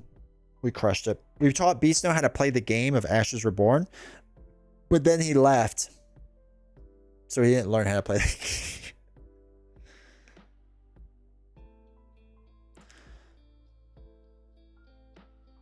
game. What like foreign correspondence stuff like that? Oh, like what they used to do? Everything is too politicized now. Let's go back to when everyone voted privately and kept their mouths shut about their political views. That would be nice. It wasn't that long ago. It's weird to think about. It's weird to think about. I was thinking about this the other day. With a certain side of my family, like you never talked politics at the table, right? It was like a thing you talked about like kind of on the side, but you never talked about it at the table, ever. And now that same family, all they do is talk about it at the table. And so here's the thing. Okay. I don't know if you all know this. I'm a contrarian sometimes. And when I get really annoyed by a conversation, I just do the opposite of what they want. So if they're a right-wing person, right? I will just spout, because I watch both sides of the news. So I know the talking points for both sides. So I'll just spout the left-wing side of things and just get them all worked up. And same on the other side. If they're left-wing, I'll just spout all the right-wing talking points. It's hilarious. Because I will stay out of it as long as I can. And all of a sudden, it's just like they keep going on and on. And you know, when you get to the point where the person is just like, because they've dominated the conversation, they think they know everything and that they have won. It's like, nope, I can make arguments too. And you got to do something at Thanksgiving. Got to do something. Got to keep yourself entertained. Theater was the best part of high school, honestly. That's so cool. I did, what was the thing when you did mock trial? Is that what it's called? Mock trial? Did I just remember that? I did that for a little while, but then sports ran up against it. I couldn't do it. Mock trial was cool. I really enjoyed doing that because you had to make decent arguments. And it was really, really fun because, again, as you can tell now, for politics, I like learning both sides and trying to come up with an argument for both sides. So like mock trial felt a lot like that. So I was a big fan of that. I only did it for like a year. I wish I was able to do more of it. I just couldn't. Our schedule is so out of sync. I know, dude. You're showing up super late. Beast Snow has too many games to learn already. I know. Beast Snow taking care of his son. Minor details. Never talk to politics or religions. You never know who you're going to offend. Yeah. So, yeah. Yeah. I will tell you, though, Christians, we're supposed to talk about our religion all the time. I'm really bad at it. I really should be, quote unquote, spreading the word, but I'm really bad at it. So. But I do think there's a way to talk about this stuff without being offended. I think the problem is we get so engrossed in our talking points that the second that somebody says something that's like different than what we believe in, we want to jump down their throat and say like, no, this is why you should believe it this way. I mean, when I go on work trips a lot, I always end up at a bar alone because I'm not traveling with anyone. And I will talk about politics almost all the time about the people next to me. And it's a normal conversation because they just want to talk about stuff. And it's front of mind for a lot of people. And it usually is fine. Even if I disagree with the person, it doesn't even matter. It becomes a very healthy discussion for the most part, because I'm not trying to change their mind. And maybe they're trying to change mine a little bit, and they can try. But it is a healthier discussion. And I think it's also them just trying to kill some time too. So maybe that's what we're really doing. I'll just add all the right. So you're like the devil's advocate. Yeah. It's incredibly easy to offend people now, so just don't talk about anything. Do you know how... Okay. Speaking about offending people, do you know how many people get offended by my YouTube stuff? It's a lot. It's a lot. Because I don't say that everything is fantastic all the time. I get emails all the time. And I would show them, but I don't want to like dox these people. But I get emails all the time. It's like, you know, D20. If you have nothing nice to say, you shouldn't say it at all. And I'm like, that's a really dumb saying. That's really dumb. You can never critique anything ever, then nothing gets better. So I'm not going to do that. But I get those emails a lot. They're hilarious to read. Sometimes I'll respond to them. A lot of times I don't, because I just don't have time. Mock trial was cool too. Yeah, I really liked mock trial. It's another not regret in life, but another I wish I would have done more of. I loved mock trial. My dad was the lawyer, so that was fun to me. That's so cool. My mom worked for a law firm. She was like the office manager. So I would hang out there in the summers. They would let me do work, which was basically just reorganize all their files. But I got to talk to them. And the biggest advice they ever told me about becoming a lawyer was don't ever be a lawyer in the state of New Jersey because they're a dime a dozen. But it was fascinating to like learn like how law works in the American system. It was kind of cool. Being offended by someone else's politics makes no sense. It's arrogant to think that the world around you, should appeal to you specifically. I agree. I usually experience that you're wrong. I usually experience the you're wrong no part of it. Nelson just made a video and stated he was told he's too happy and needs to talk negative talking points more. Can't make people happy either way. No. 100% can't. I think him and I have talked about this because I've told him too. Like, you have to do whatever you're comfortable with and good with. Because if you don't, you're going to be miserable because you're not doing the thing that makes sense to you. And you're still going to receive hate.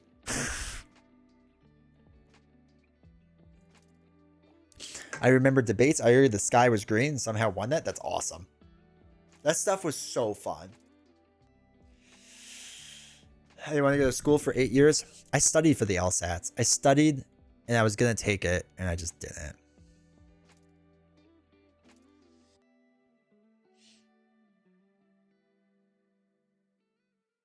I was talking to my work buddies and I said I would love to stream, but I think I'd get canceled because I just don't care. Yeah. No. It's interesting about the Nelson video though. Was that recent? I have to watch it. I've done a really bad job of watching his videos recently.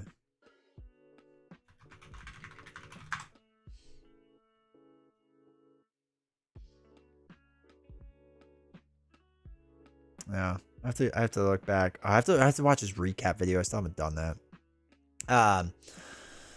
But yeah, I know him and I have talked about that with like positivity and whatever. And he doesn't want to be like overly critical on things, and I get it. Like if that doesn't make you happy, don't do the thing, you know?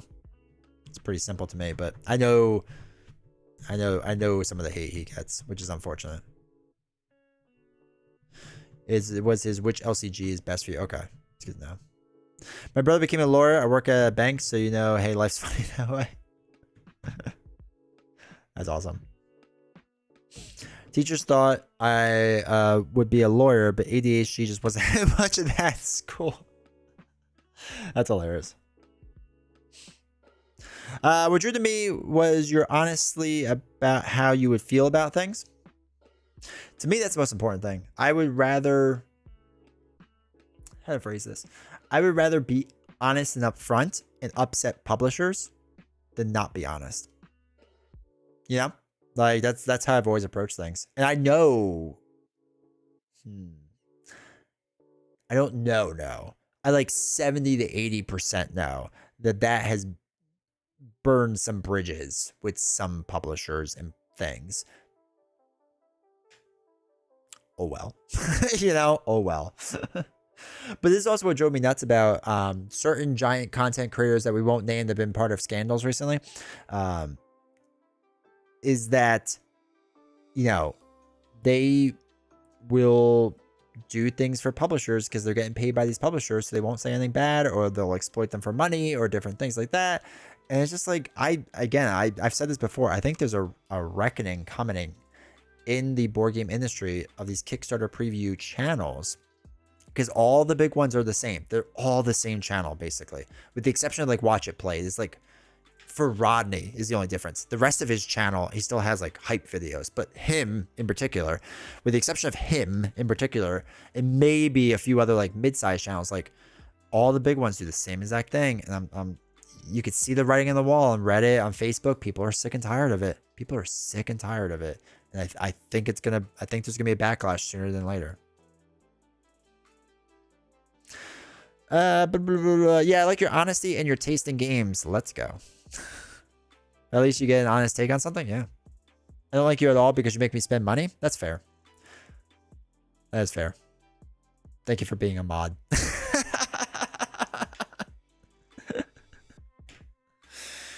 Yeah. I wonder how many people have purchased things because I've said so. I feel like I don't feel bad, but it's hilarious. Mod hatred, yeah. Yep. But yeah, so it'll be interesting to see. I think this year's gonna be interesting. I haven't actually popped into the board game subreddit in a while because they nowadays just talk about politics nonstop, and I can't. I read enough politics in my lifetime. I don't need to read it in my board game subreddit as well. I want to glance at it really fast and see if it's gonna upset me. But I mean, a lot of people are just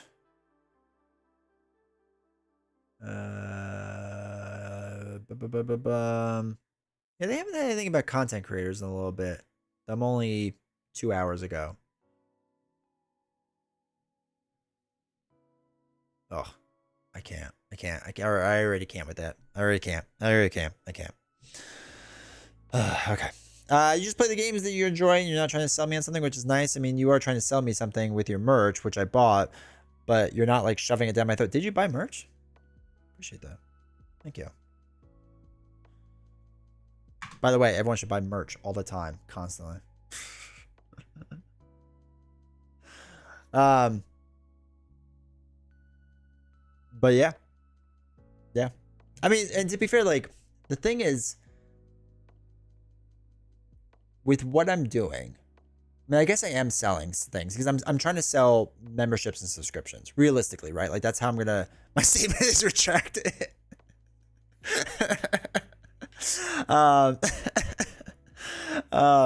Like I'm essentially trying to sell things constantly with like, you know, people giving me money on Patreon, on members, on Twitch subs and whatever.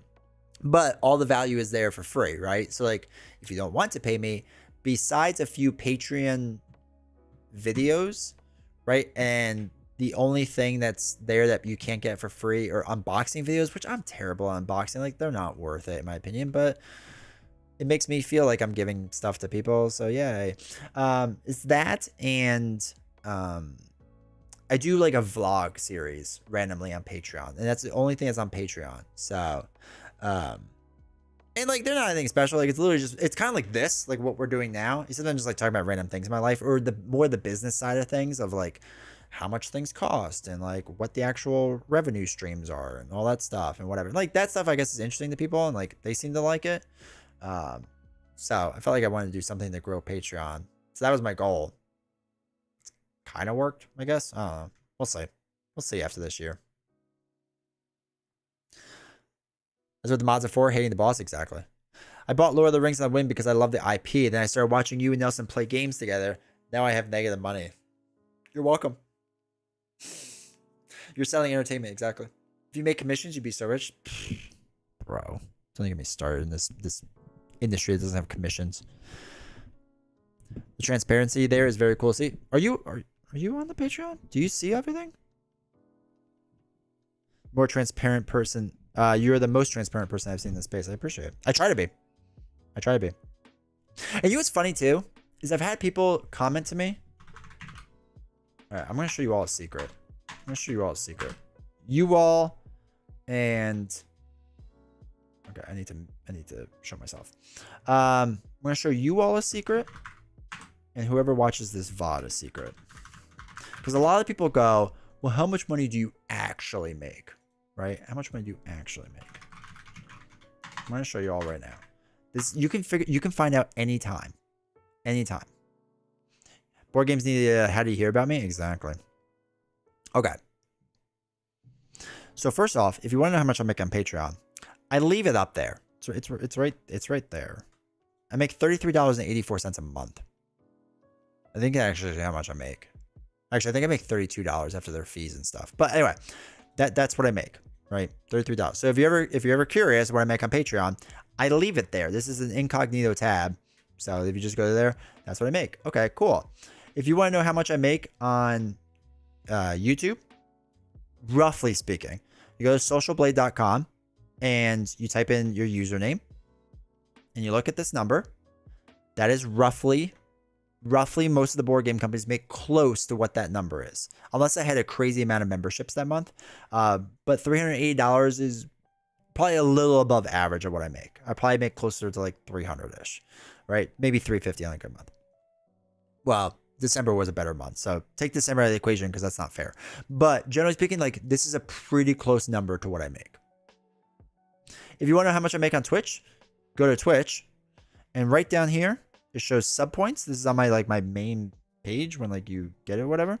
Go down here, and I have 94 out of 100 sub points, and this 100 is always the goal or whatever. But 94. So all I have to do is times 94 times that by 2.4, because that's how much Twitch pays me for a $5 sub. So in the past 30 days, I've made $225 off of Twitch. Now you know. Now you know. Now you know what D20 makes. But I see it all the time. I brought up the breaking news thing because I wanted to make sure it was the website I thought it was. But yeah, now you want to know how much money I make. That's it. The only thing you can't see is obviously what I make off of here, which isn't much. And then this stuff, the throne stuff, I haven't made anything. So that's negative dollars. I think that's it. Oh, there's Amazon affiliates, which I have yet to clear the $100 threshold. So I'm getting close. I'm at like $50. So I'm really happy about that. But yeah, if you're ever curious, anytime you can see what I'm making by just doing those steps. That will show you. Okay. Oh my God. And also chat. Also, I'm really excited about this. Okay. I have to explain this. We're almost at 4,000 subscribers. This past week, okay, I was at 38.96. And I have pumped out a ton of Pokemon content. Okay. Now people want to know why I'm doing Pokemon content. This increase is mostly from Pokemon content. But we're so close to 4,000 subs. We're so close. We're right there. We're right there. Holy, you're rich. You could buy a mansion. Exactly. I'm right there. I'm right shy of... I mean, the IRS is going to be knocking on my door any second. I need an extra $500 for playing my games. Does anyone want to sub to me while I play games not on camera? Just know I'm playing the game. If you go on camera, I will sub to you on Twitch. Is once you become affiliate. But yeah, it's nice. It's nice getting the money. I'm not gonna lie. I mean, it's the big motivation, or not the big. It's one of the motivations for the things. I will say it stinks because my first year YouTube, I made $0. Twitch was easier to make, but $0 my first year on YouTube. All that content, $0. I've been recommending to all my friends to. I appreciate that. Honestly, that stuff means a lot. Like word of mouth is how channels get big. Like you see a lot of people now posting their channels on the Discords or on their Discord. You can wait, hold on, let me think about this. Post their channel on Discord, they post it on Reddit, that's what I'm thinking of, and Facebook. And like that stuff kind of works, but until other people start recommending you, it doesn't like work as well. Like now that people on Reddit are recommending my channel for me, it works really well. Like because they trust more people. You have to grind for a while before you get any traction. And you figure I had to buy a new PC, so that was $1,700. This camera was $400. This camera was $400. That light was $200. That light was $200. This microphone is a $250 microphone. This arm's $150, $200. This Stream Deck, which controls everything, was $150 some dollars. This audio interface was another $150, $200. That light was $200 paired with that light. This green screen that I'm tapping right now was another $100 and some dollars. So like, you spend a lot of money in the beginning. You can sub to me. Can I sub to you? Canadian, let's go to your channel. Am I even following you? I'm not even following you. Your last video is 4 years ago? Let me follow you. If you're going to go live again, I'm going to follow you so I know.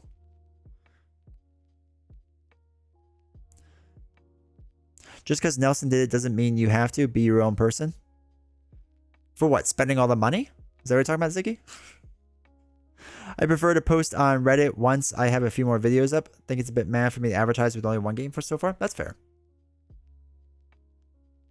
Oh, I'm 35 minutes behind the video. I was like, I don't know what you're referring to as far as spending money, but I'm still going to. I prefer to boost on. Oh no, I read that. Okay. I work for Capital One. Do you need some credit cards?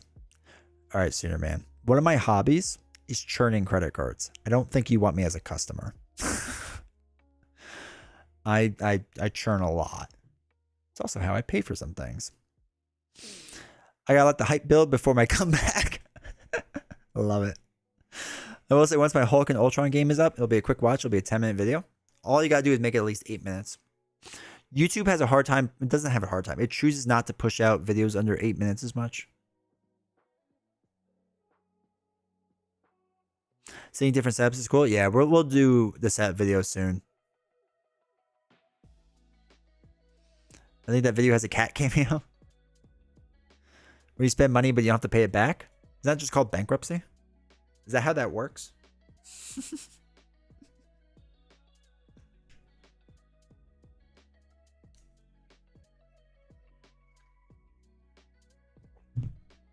All right, so quick note, chat. When I stream with novels again, we don't know when that is yet. I don't know if it's Friday or Saturday night or Thursday. I have no idea. Hopefully not Thursday. I don't know if it's Friday or Saturday night. But when anyone that's in here now, all right, and you see novels, tell her we spent a 3, and this stream will probably be about 3.5 hours long. We spent a 3.5 hour stream playing board games for maybe an hour. Just let her know. She, honest to God, does not believe that we actually talk on stream. She thinks I'm playing video games or board games the vast majority of the time. Like that, or at least talk to the department that does, but it might ruin your credit. That's hilarious. But yeah, get a I will definitely tell her good. Get like 3 or 4 videos up. I will tell you too, the secret with YouTube. Well, not the secret. There really is no secret with YouTube. Shorts are a great way to increase subscriber count. You want to know how you get high subscriber count? Shorts. Shorts are how you do it, and they gotta be. It's hard like to find the right niche of shorts, but once you do, just keep pumping out forms of that content. I've started really enjoying Foster the Meeple is really good. The girl on Foster the Meeple, I already forgot her name. She's now the marketing person for Van Ryder Games. I don't know if she mentions it on the YouTube channel, but that's her job now. But they are a good channel. They're one of the few that I don't hate. We'll definitely tell her. I think novels is also a nice wrinkle for the stream. It's fun seeing that dynamic. Watching couples play together is fun. Yeah, it's been a lot of fun.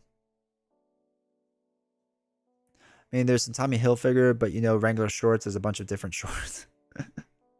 I'm at 11 subs already, barely after a week. Yeah, that's awesome. I mean, hold on, can I go back that far? Hold on. I don't know how far back I can go on my sub count. Lifetime? Okay, you ready? Hold on, wait. Here we go, here we go. Where is it? Where is it? There it is. I don't want to get too confident. No, I want to always on our toes. Okay, so I created my channel July 3rd, 2020. Hold on, wait. Actually, hold on. I just want to switch things because I can't show certain things because it's people's information and just I don't want to get into that issue. Okay, so let us actually hold on. How can we do it this way? Is D20 gonna talk? Hopefully it doesn't. Can't stand when he talks. Okay, here we go. Okay, first video I ever did 2 years ago. Doesn't even have the date. June 18th, 2021. Okay. So, June 18th, 2021. All right. So, before I even put anything up. Oh, wait. Where is it? 18. I got 7 subs my first day of putting stuff up. And what I did was I spammed it out to everyone on Instagram. And I had 3,000 subscribers on Instagram. So, where is it? Wherever it is. I had 3,000 subscribers, and that's what I got. And I sat at 10 for a month. Okay, it's 2 months in. I got 2 more subs. By the end of 2021,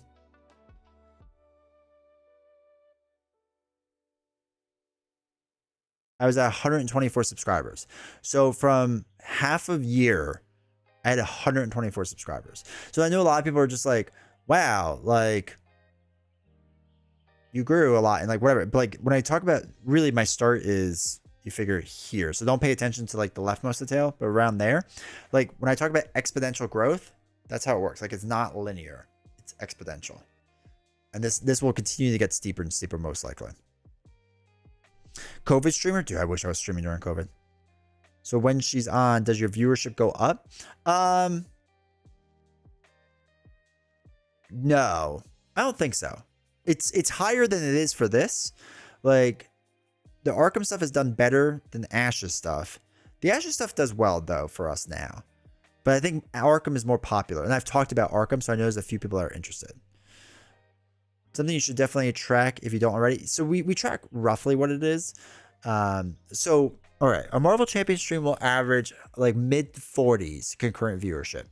Her on here for Arkham was high 20s. For Game of Thrones, it was low 20s. For Ashes, it's like high teens, low 20s. Video games, I average around like mid-teens. So, but anyway, so that was that. And then in 2023 was our, oh, wait, can we do 2022?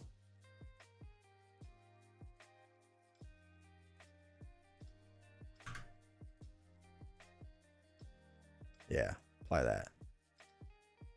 Oh, that's what I want. So January 1st, 2022, I had 124 subscribers. And I made the big push at the end of the year to have 3,800. Oh, wait, no, that's the end of 2023. That's not right. That's not right. Don't listen to me. Why are you listening to me? Don't listen to me. That's way too many. There we go. It's 15 something. Yeah, 1555-ish. I may have watched your first video to help give me courage before I did. Dude, it's rough, right? It's a rough video. So what's fun with this video is, okay, this up here. Hold on. Okay, so what's kind of crazy with this? All right, so this, that would still be there. And we get to do 2 science resources. I am not, also, as you can tell, as confident speaking on this. Like, I'm very, like, okay, quiet. So the mic is just my computer and the audio from my phone. So before I did this, I had to do what's known in, when you record, a lot of times, for, like, broadcasting or whatever, they do things called claps, where they go like this. And when you edit the audio, there's 3 peaks. So you can line up audio from 2 different feeds like really easily so you get the lips right. Because the audio on my computer is really bad, but the audio on my phone, which is what you're seeing on this main screen, is my phone. And this is my laptop, where it's just like facing me. And they were both picking up audio, but the audio on my computer is really bad, but you saw me talking on there. So I had to reline up the audio so that it was coming through this microphone. That was what my first setup was. But you can tell how quiet I am. And like, yeah, we're going to do this. Like, this is going to be fun. And like, okay. 2 multiple men back in there, so we're not yeah, we should do that. Okay, yeah, this is really good. 2 multiple men. It's really good. And I put those up there, like, of what I was going to play. And I should do this more often. But it took me like 7 hours to put this video together to get 286 views, and the majority of those views have come more recently and not when this was first done. So we're gonna shove them back in. And then this way, hopefully I draw one of them and I can use her ability again, put the other multiple man back in. This is also my living room I'm doing this in. And then also ever vigilant. So it's a pretty thin deck, so I'm hoping it's probably still something that depends on the stream, yeah. But the numbers all have increased in general, which is really nice. And then 2 would be a quick watch. Yep. I made the mistake of finding you. It's not a mistake. It's the best decision in your life. 6. All right, no, it was weird. It was like you didn't exist, and all of a sudden you popped up in the middle of nowhere with all this great content. It was really old, but cool. Yeah. So this goes up now to 5. My audio in the first video is questionable because I'm so soft-spoken. You need to stop saying That's hard. Hobbies and Happiness has some type of technology where they say the name of the card and it'll pull up on screen to reduce editing. I need to understand how people do that. Descry does it too. And I know there's ways to do it manually, and it's an insane amount of work, and I'm way too lazy for it. Tiger Shark. His deck is also running much lower. After Tiger Shark attacks you, give him a tough status card. Ooh. This was done Friday the 11th at 10:18 p.m. Then also, like, the reason my arm is angled this way is because, like, where you are, there's a giant pole. So, like, right where the deck is right here, like, right in the spot, there's a giant pole where it's a ring light holding on my phone. So I have to play like this to try to, like, get it to work. Covenant had it. So they did, but they also had somebody else helping with it. I know they had somebody else that was involved because in one of their live streams it was brought up that, like, some guy was helping them or something. But yeah, it was the voice. There is a program that you can download where the audio system listens to your voice, and certain things that are said, like, it'll trigger an action. And I've never figured out a great way to do it because there's just so many cards now. No, I need Pinpoint Strike, actually. God, this is painful to watch. I don't even think I have a thumbnail for it. Yeah, I only have a thumbnail for it because it was so bad. These thumbnails are trash. By the way, you want to know about your thumbnails? Take a good look at this screen that you're looking at right now. You can barely read any of this text on here. Like, it's tough. Like, it's not really that easy to read. This text is terrible. You can't really read this text like here and here easily. Make your text easy to read, right? Make it easier to read. Pictures like this do really well. Oh my God, look at that. I'm such a homeless man. In my original design, I was going to have wood in all the background, but it blended in. And I realized it looked like trash. It looked like absolute trash. But this is my first video that did well. And again, bigger text. This was just a regular gameplay video. Bigger text, you can read it right away. It catches your eye faster. There should be more red on here also, though. I keep struggling to reach the villain cards with the mic in the way. Yeah. My wife and I do couple co-op every Thursday, and the most views I've gotten in the series is her trying Marvel Champions for the first time. She hated it, but I'm like, look at the 37 views, though. Yeah. Tell her she's got to learn to love it now. It was like a dual thing. At first, they would type it in, and eventually they would get it where it would trigger. Oh, okay. Okay, interesting. I say we bring back Bearded Z20. Nope. Fail popped out. I've already started on thumbnails. Dude, thumbnails is you should spend more time on thumbnails than anything else. I'll tell you right now. Winning in 2 turns, Vision, Opie. My friends say my thumbnails look like a rap battle. Top 10 Justice Allies. Yeah. This one catches your eye a little bit better. These were all bad. These were bad. I tried doing it with the title on it, but the problem is, and this is the other thing that you should not do with your thumbnails, don't make your thumbnail title the same as like your normal title. Like, there should be new information received. stuff like this works with tier lists because people want to know why, like, actually, what really works. Hold on. Where is it? Also, that was one of my favorite ones to do because I was the #1 streamer in the world for that game. God, the lighting on that image is so bad. Oh, wait, where is it?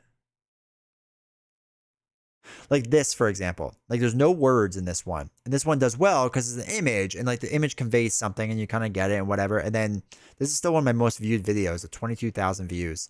And it does well because now the text is telling me something different. Oh, wait, where is it? My top 5 wish list. That was a trash one. Here we go. This thumbnail did well.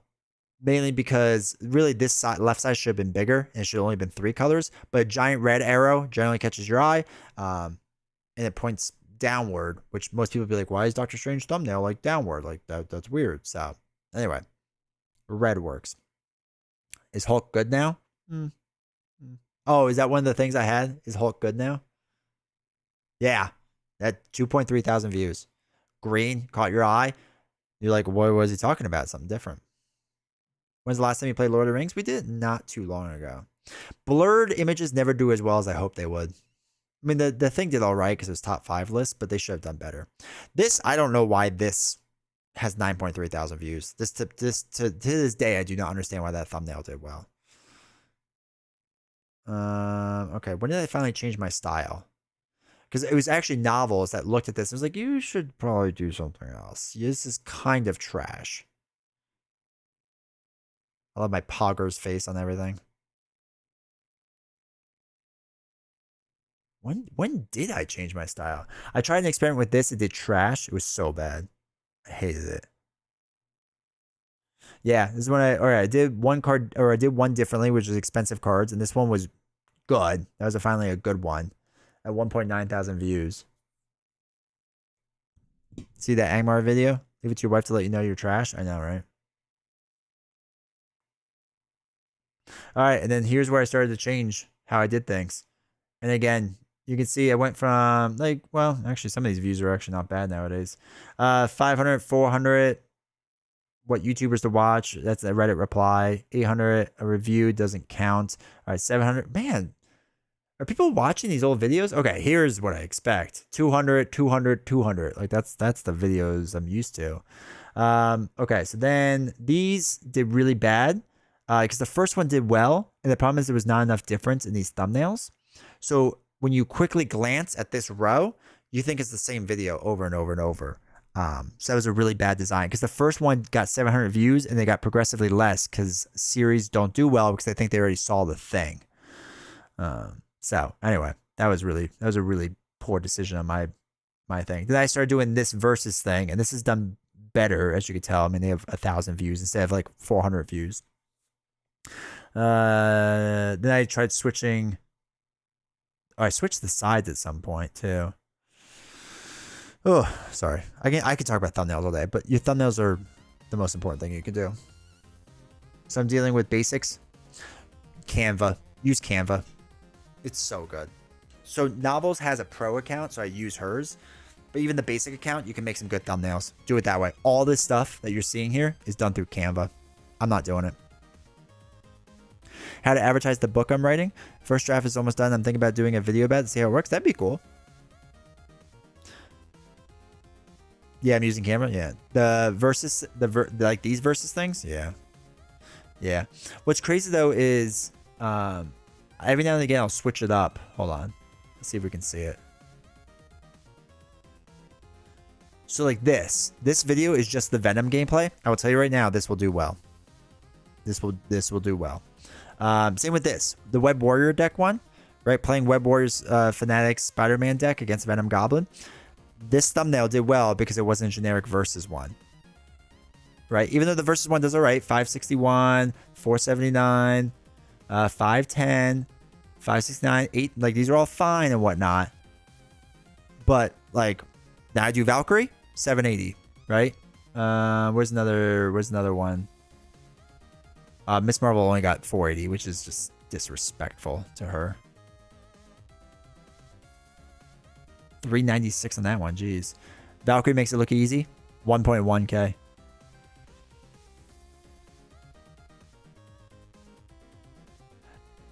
Captain Marvel, 757 on that. This I thought this would have done better. I really thought I would, but it didn't. So thumbnail taglines rather than versus mockups. Yeah, I like to alternate it. I like to sometimes make it simple. That's a versus thing, and I like to sometimes mix up with other things. I don't know if there is a best one. I will say about all this stuff. The Miss Marvel shows creativity, and you know the kind of idea of what the deck is gonna be. Yeah, yeah. I feel like Miss Marvel just doesn't get the the love that she should.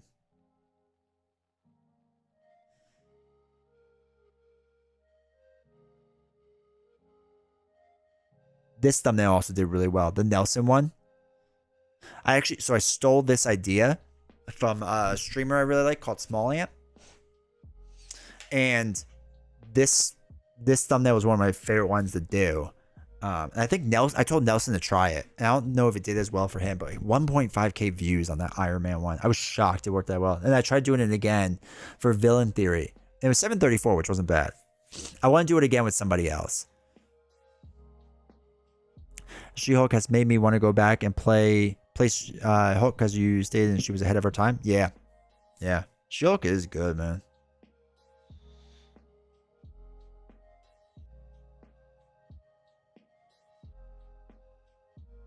This is a terrible thumbnail. That's why this one just did terrible. This was also not a great thumbnail. This should have been spaced differently. Text should have been bigger. This was a good one. Because again, like for another example, like this thumbnail, right? Is the text on the thumbnail is different than what the actual description is on it, right? So it gives you more information on it, which helps out a lot.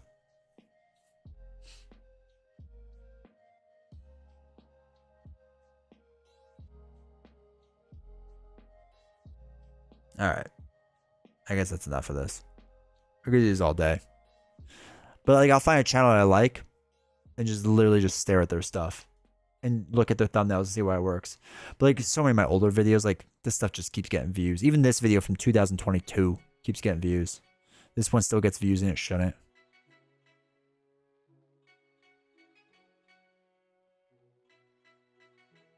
Where's my new ranking video? Yeah, this one will get up there soon enough. This one just needs time. I got way more videos of yours. What you do is you add to queue. Just make a giant list. And just watch them all. Especially the Pokemon ones. They need love. They need love.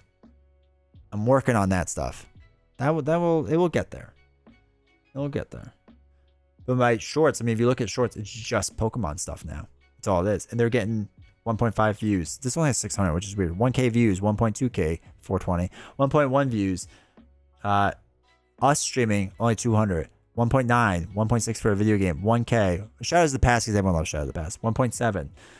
This stuff, 153, 493, 501. And then if you get into like Reddit reply stuff, like some of them pop off well. Some of the board game stuff did really well too. Shorts are just so weird. Like this stuff, I started doing original shorts and they didn't work as well as I wanted to. But anyway, shorts. I get why you're doing Pokemon, but I never got into Pokemon, to be fair. That's no. I saw you were playing Ashes. I was like, that man has taste. Yeah, Pokemon, I collected it as a kid, and it became one of those like just nostalgic things. I was like, I want to do something like I did as a kid. And it's just fun to get back into, I guess. And like I used to sell and resell, and that's how I made money as a kid. And like getting back into that is kind of cool. I don't know what I do shorts of. Dude, you want good ideas of shorts? I'm telling you all right now. Web Warrior Fanatic, man, is gonna be huge soon. I mean, he's already getting big. He's already up to 478 subscribers, man. He's crushing it. This man's shorts. Where is it? This one. I won't play him because I'll get. Well, no, I shouldn't get in trouble. Actually, I think it would be fine. I was facing Mr. Sinister with Cable, But his stuff is like Sinister good. streams like crazy. Click on the linked video to see the full gameplay. Not that one. Not that one. What was it? What was I watching the other Iron day? Man in Marvel Champions is so thematic. He only has But one like hand this size for introduction healing, for which it and really is whatever, bad. like this But his stuff ability, you is get all +1 good. hand size for each tech upgrade you control up to a maximum of 7. Means if you can fully build out his suit, his strength is unrivaled. So yeah, all this stuff, like these are good. These are good. I mean, his viewers, like if you're looking at it, like this is obviously his best one right here. Obviously, best comment. Too bad D20 is a mid tier streamer. But yeah, they're getting decent views and whatever. He links them to his actual video, so you can click on it and it goes to the video, right? So you can see what the video is. It's a great way of doing it. Gets good views and whatnot. His channel is very good. It's there is no doubt in my mind by the end of this year he'll be at probably about 1,500 subscribers. As long as he keeps pumping out that content. If he gives up on content, his shorts look scary professional just from a glance. Yeah, it is well done. He's putting the work though too. Lots of videos, shorts, deck building on Marvel CDB, active in Discord, active in other channels. I see that man on. So I am on Reddit all day every day, except for I'm live streaming with you all. But like in the background, and I comment now and again. But usually I'm using it for story or video ideas. That man comments on everything light speed. He's phenomenal, but he does do the work. His deck building is good. Discord is everywhere. He's very good at what he does. Are these shorts from actual videos, or does he make the short separately? So you make them separately. Well, I'll show you how to do it. Oh wait, I have to do it. Let's do it this way. Okay, so what you do. Where is it? Desktop. Okay, so when you get to your shorts section, right? So you get content, you hit shorts, and then you just pick a video, right? So you can see how great my videos are doing. So you have this whole thing, you do the description and whatever. By the way, secret hidden trick. When you upload a short, right? Don't set it public yet. Go onto a PC, click on show more, scroll down here, and make sure this is checked off. This publish the subscription feed and notify subscribers. Make sure that is checked off on all your shorts. And I have to talk to Web Warrior to make sure he's doing that. The reason being is because it will not push it to your subscribers first. It will go to a broader audience and give more new people a chance to see it. If it goes directly to your subscription feed, notifies subscribers, and your subscribers don't have time to watch it just yet, it will slow down the short speed and make it not as good, and it won't get as much traction. But anyway, so what you do is you come back up here and you go to related videos. You click on that and you just pick on whatever video you want it to relate to. So if I wanted to be part of this unboxing thing, I would click on that and then you save it. And then when you have that short now, that is in there. And that's all you have to do. I think I have it for my Pokemon ones. Hey, a Gloom. Yeah. So this is just linked to my today I'm actually gonna open. Okay, enough D20. Hey, a Gloom. So I don't even know what that is. I think it's like this one, right? So for example, it looks like this in here. So related video, it's that video. So I just clicked on it, saved it, and then it's like that. So,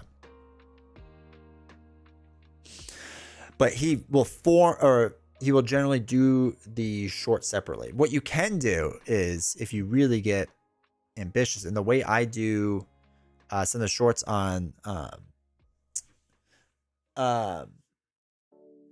whatchamacallit, on Reddit reply stuff, is I will clip out the section too. On YouTube, you can do it on the front end.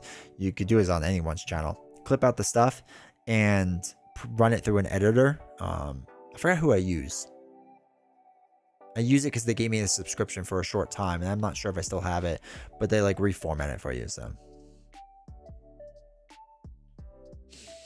have you ever thought about doing deck building videos like streaming? And we deck build together? My only issue with that is I don't think I'm good enough at deck building.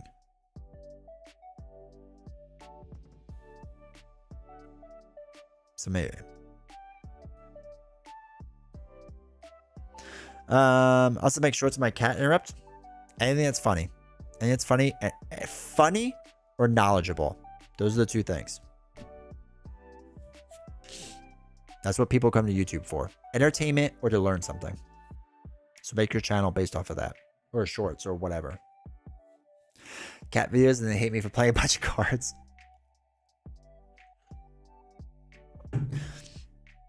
It's a shame my like 11 card turn I play with Hulk can only record it in standard def versus high def, as that would make a good short. Yeah, that's alright. I got a text saying I wanted chocolate and a drink for an hour, but I can't get up. She's definitely pregnant. That's hilarious. It's kind of cool to see other people's thoughts. Yeah. Can't confirm D20 is bad at deck building. Thank you, Canadian. Thank you for the honest take. I want a chocolate drink.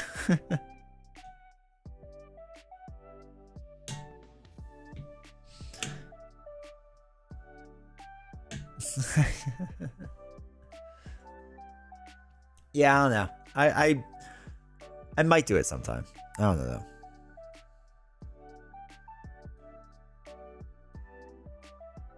She hard carries, yeah. She does. That's why she's the GOAT. That's why she's the GOAT. Alright, chat. I was gonna quit an hour and 40 minutes ago. But I didn't.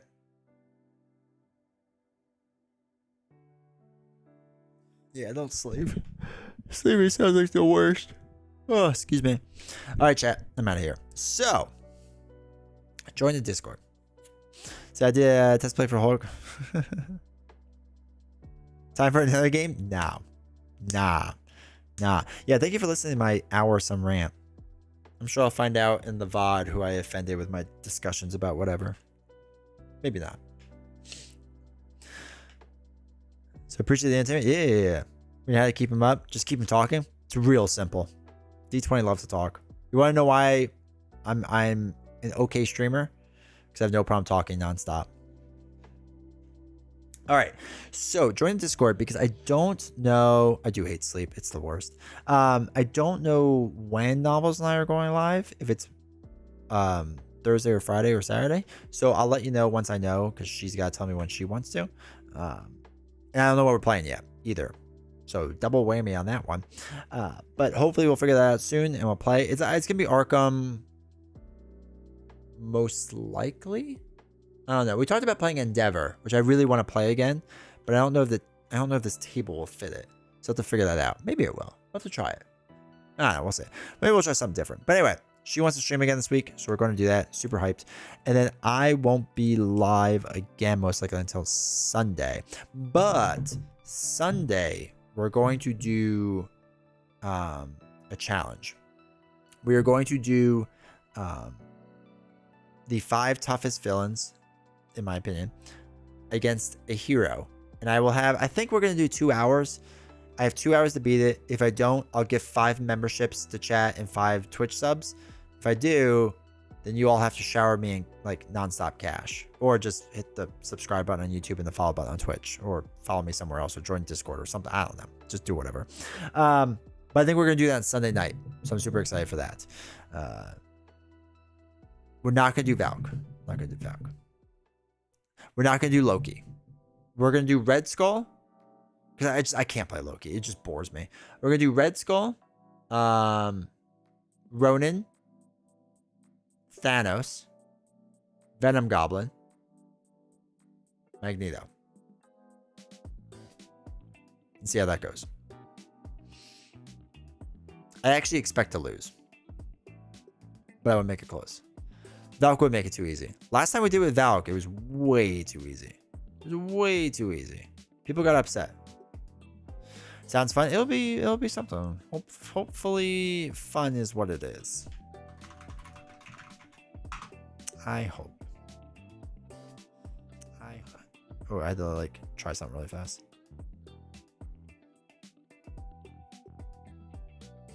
Okay. But I hope. We'll see. Murderous Row, yeah. Fun for us at least, yeah. My guess is Ham. Not Ham. But yeah, we're gonna do that next Tuesday. I don't know what else we'll do. Maybe we'll do more ashes. Maybe we'll do something else. I don't really know. I kind of want to do something different. And then I also want to do D20 versus chat. So hold on to your channel points because you're going to need them to try to defeat me at Marvel Champions. So that won't be next week, but maybe the following week if I'm not traveling for work. Because then we start getting the work travel time and the schedules are going to be a mess everywhere. It's going to be such a pain. So anyway, needs to think of a new hero so that I'm wrong. I already have it. I already talked to somebody about deck building for me so that, yeah. 156,000 strong. Tell me more about this 156,000 strong. But yeah, I already had someone else deck build for me. Now I have to test out the deck. Oh, channel points? Damn. I have to up the cost of these channel point redemptions then. I'm too nice to use them? No, use them. It will make for better content. See, this is the thing. All right.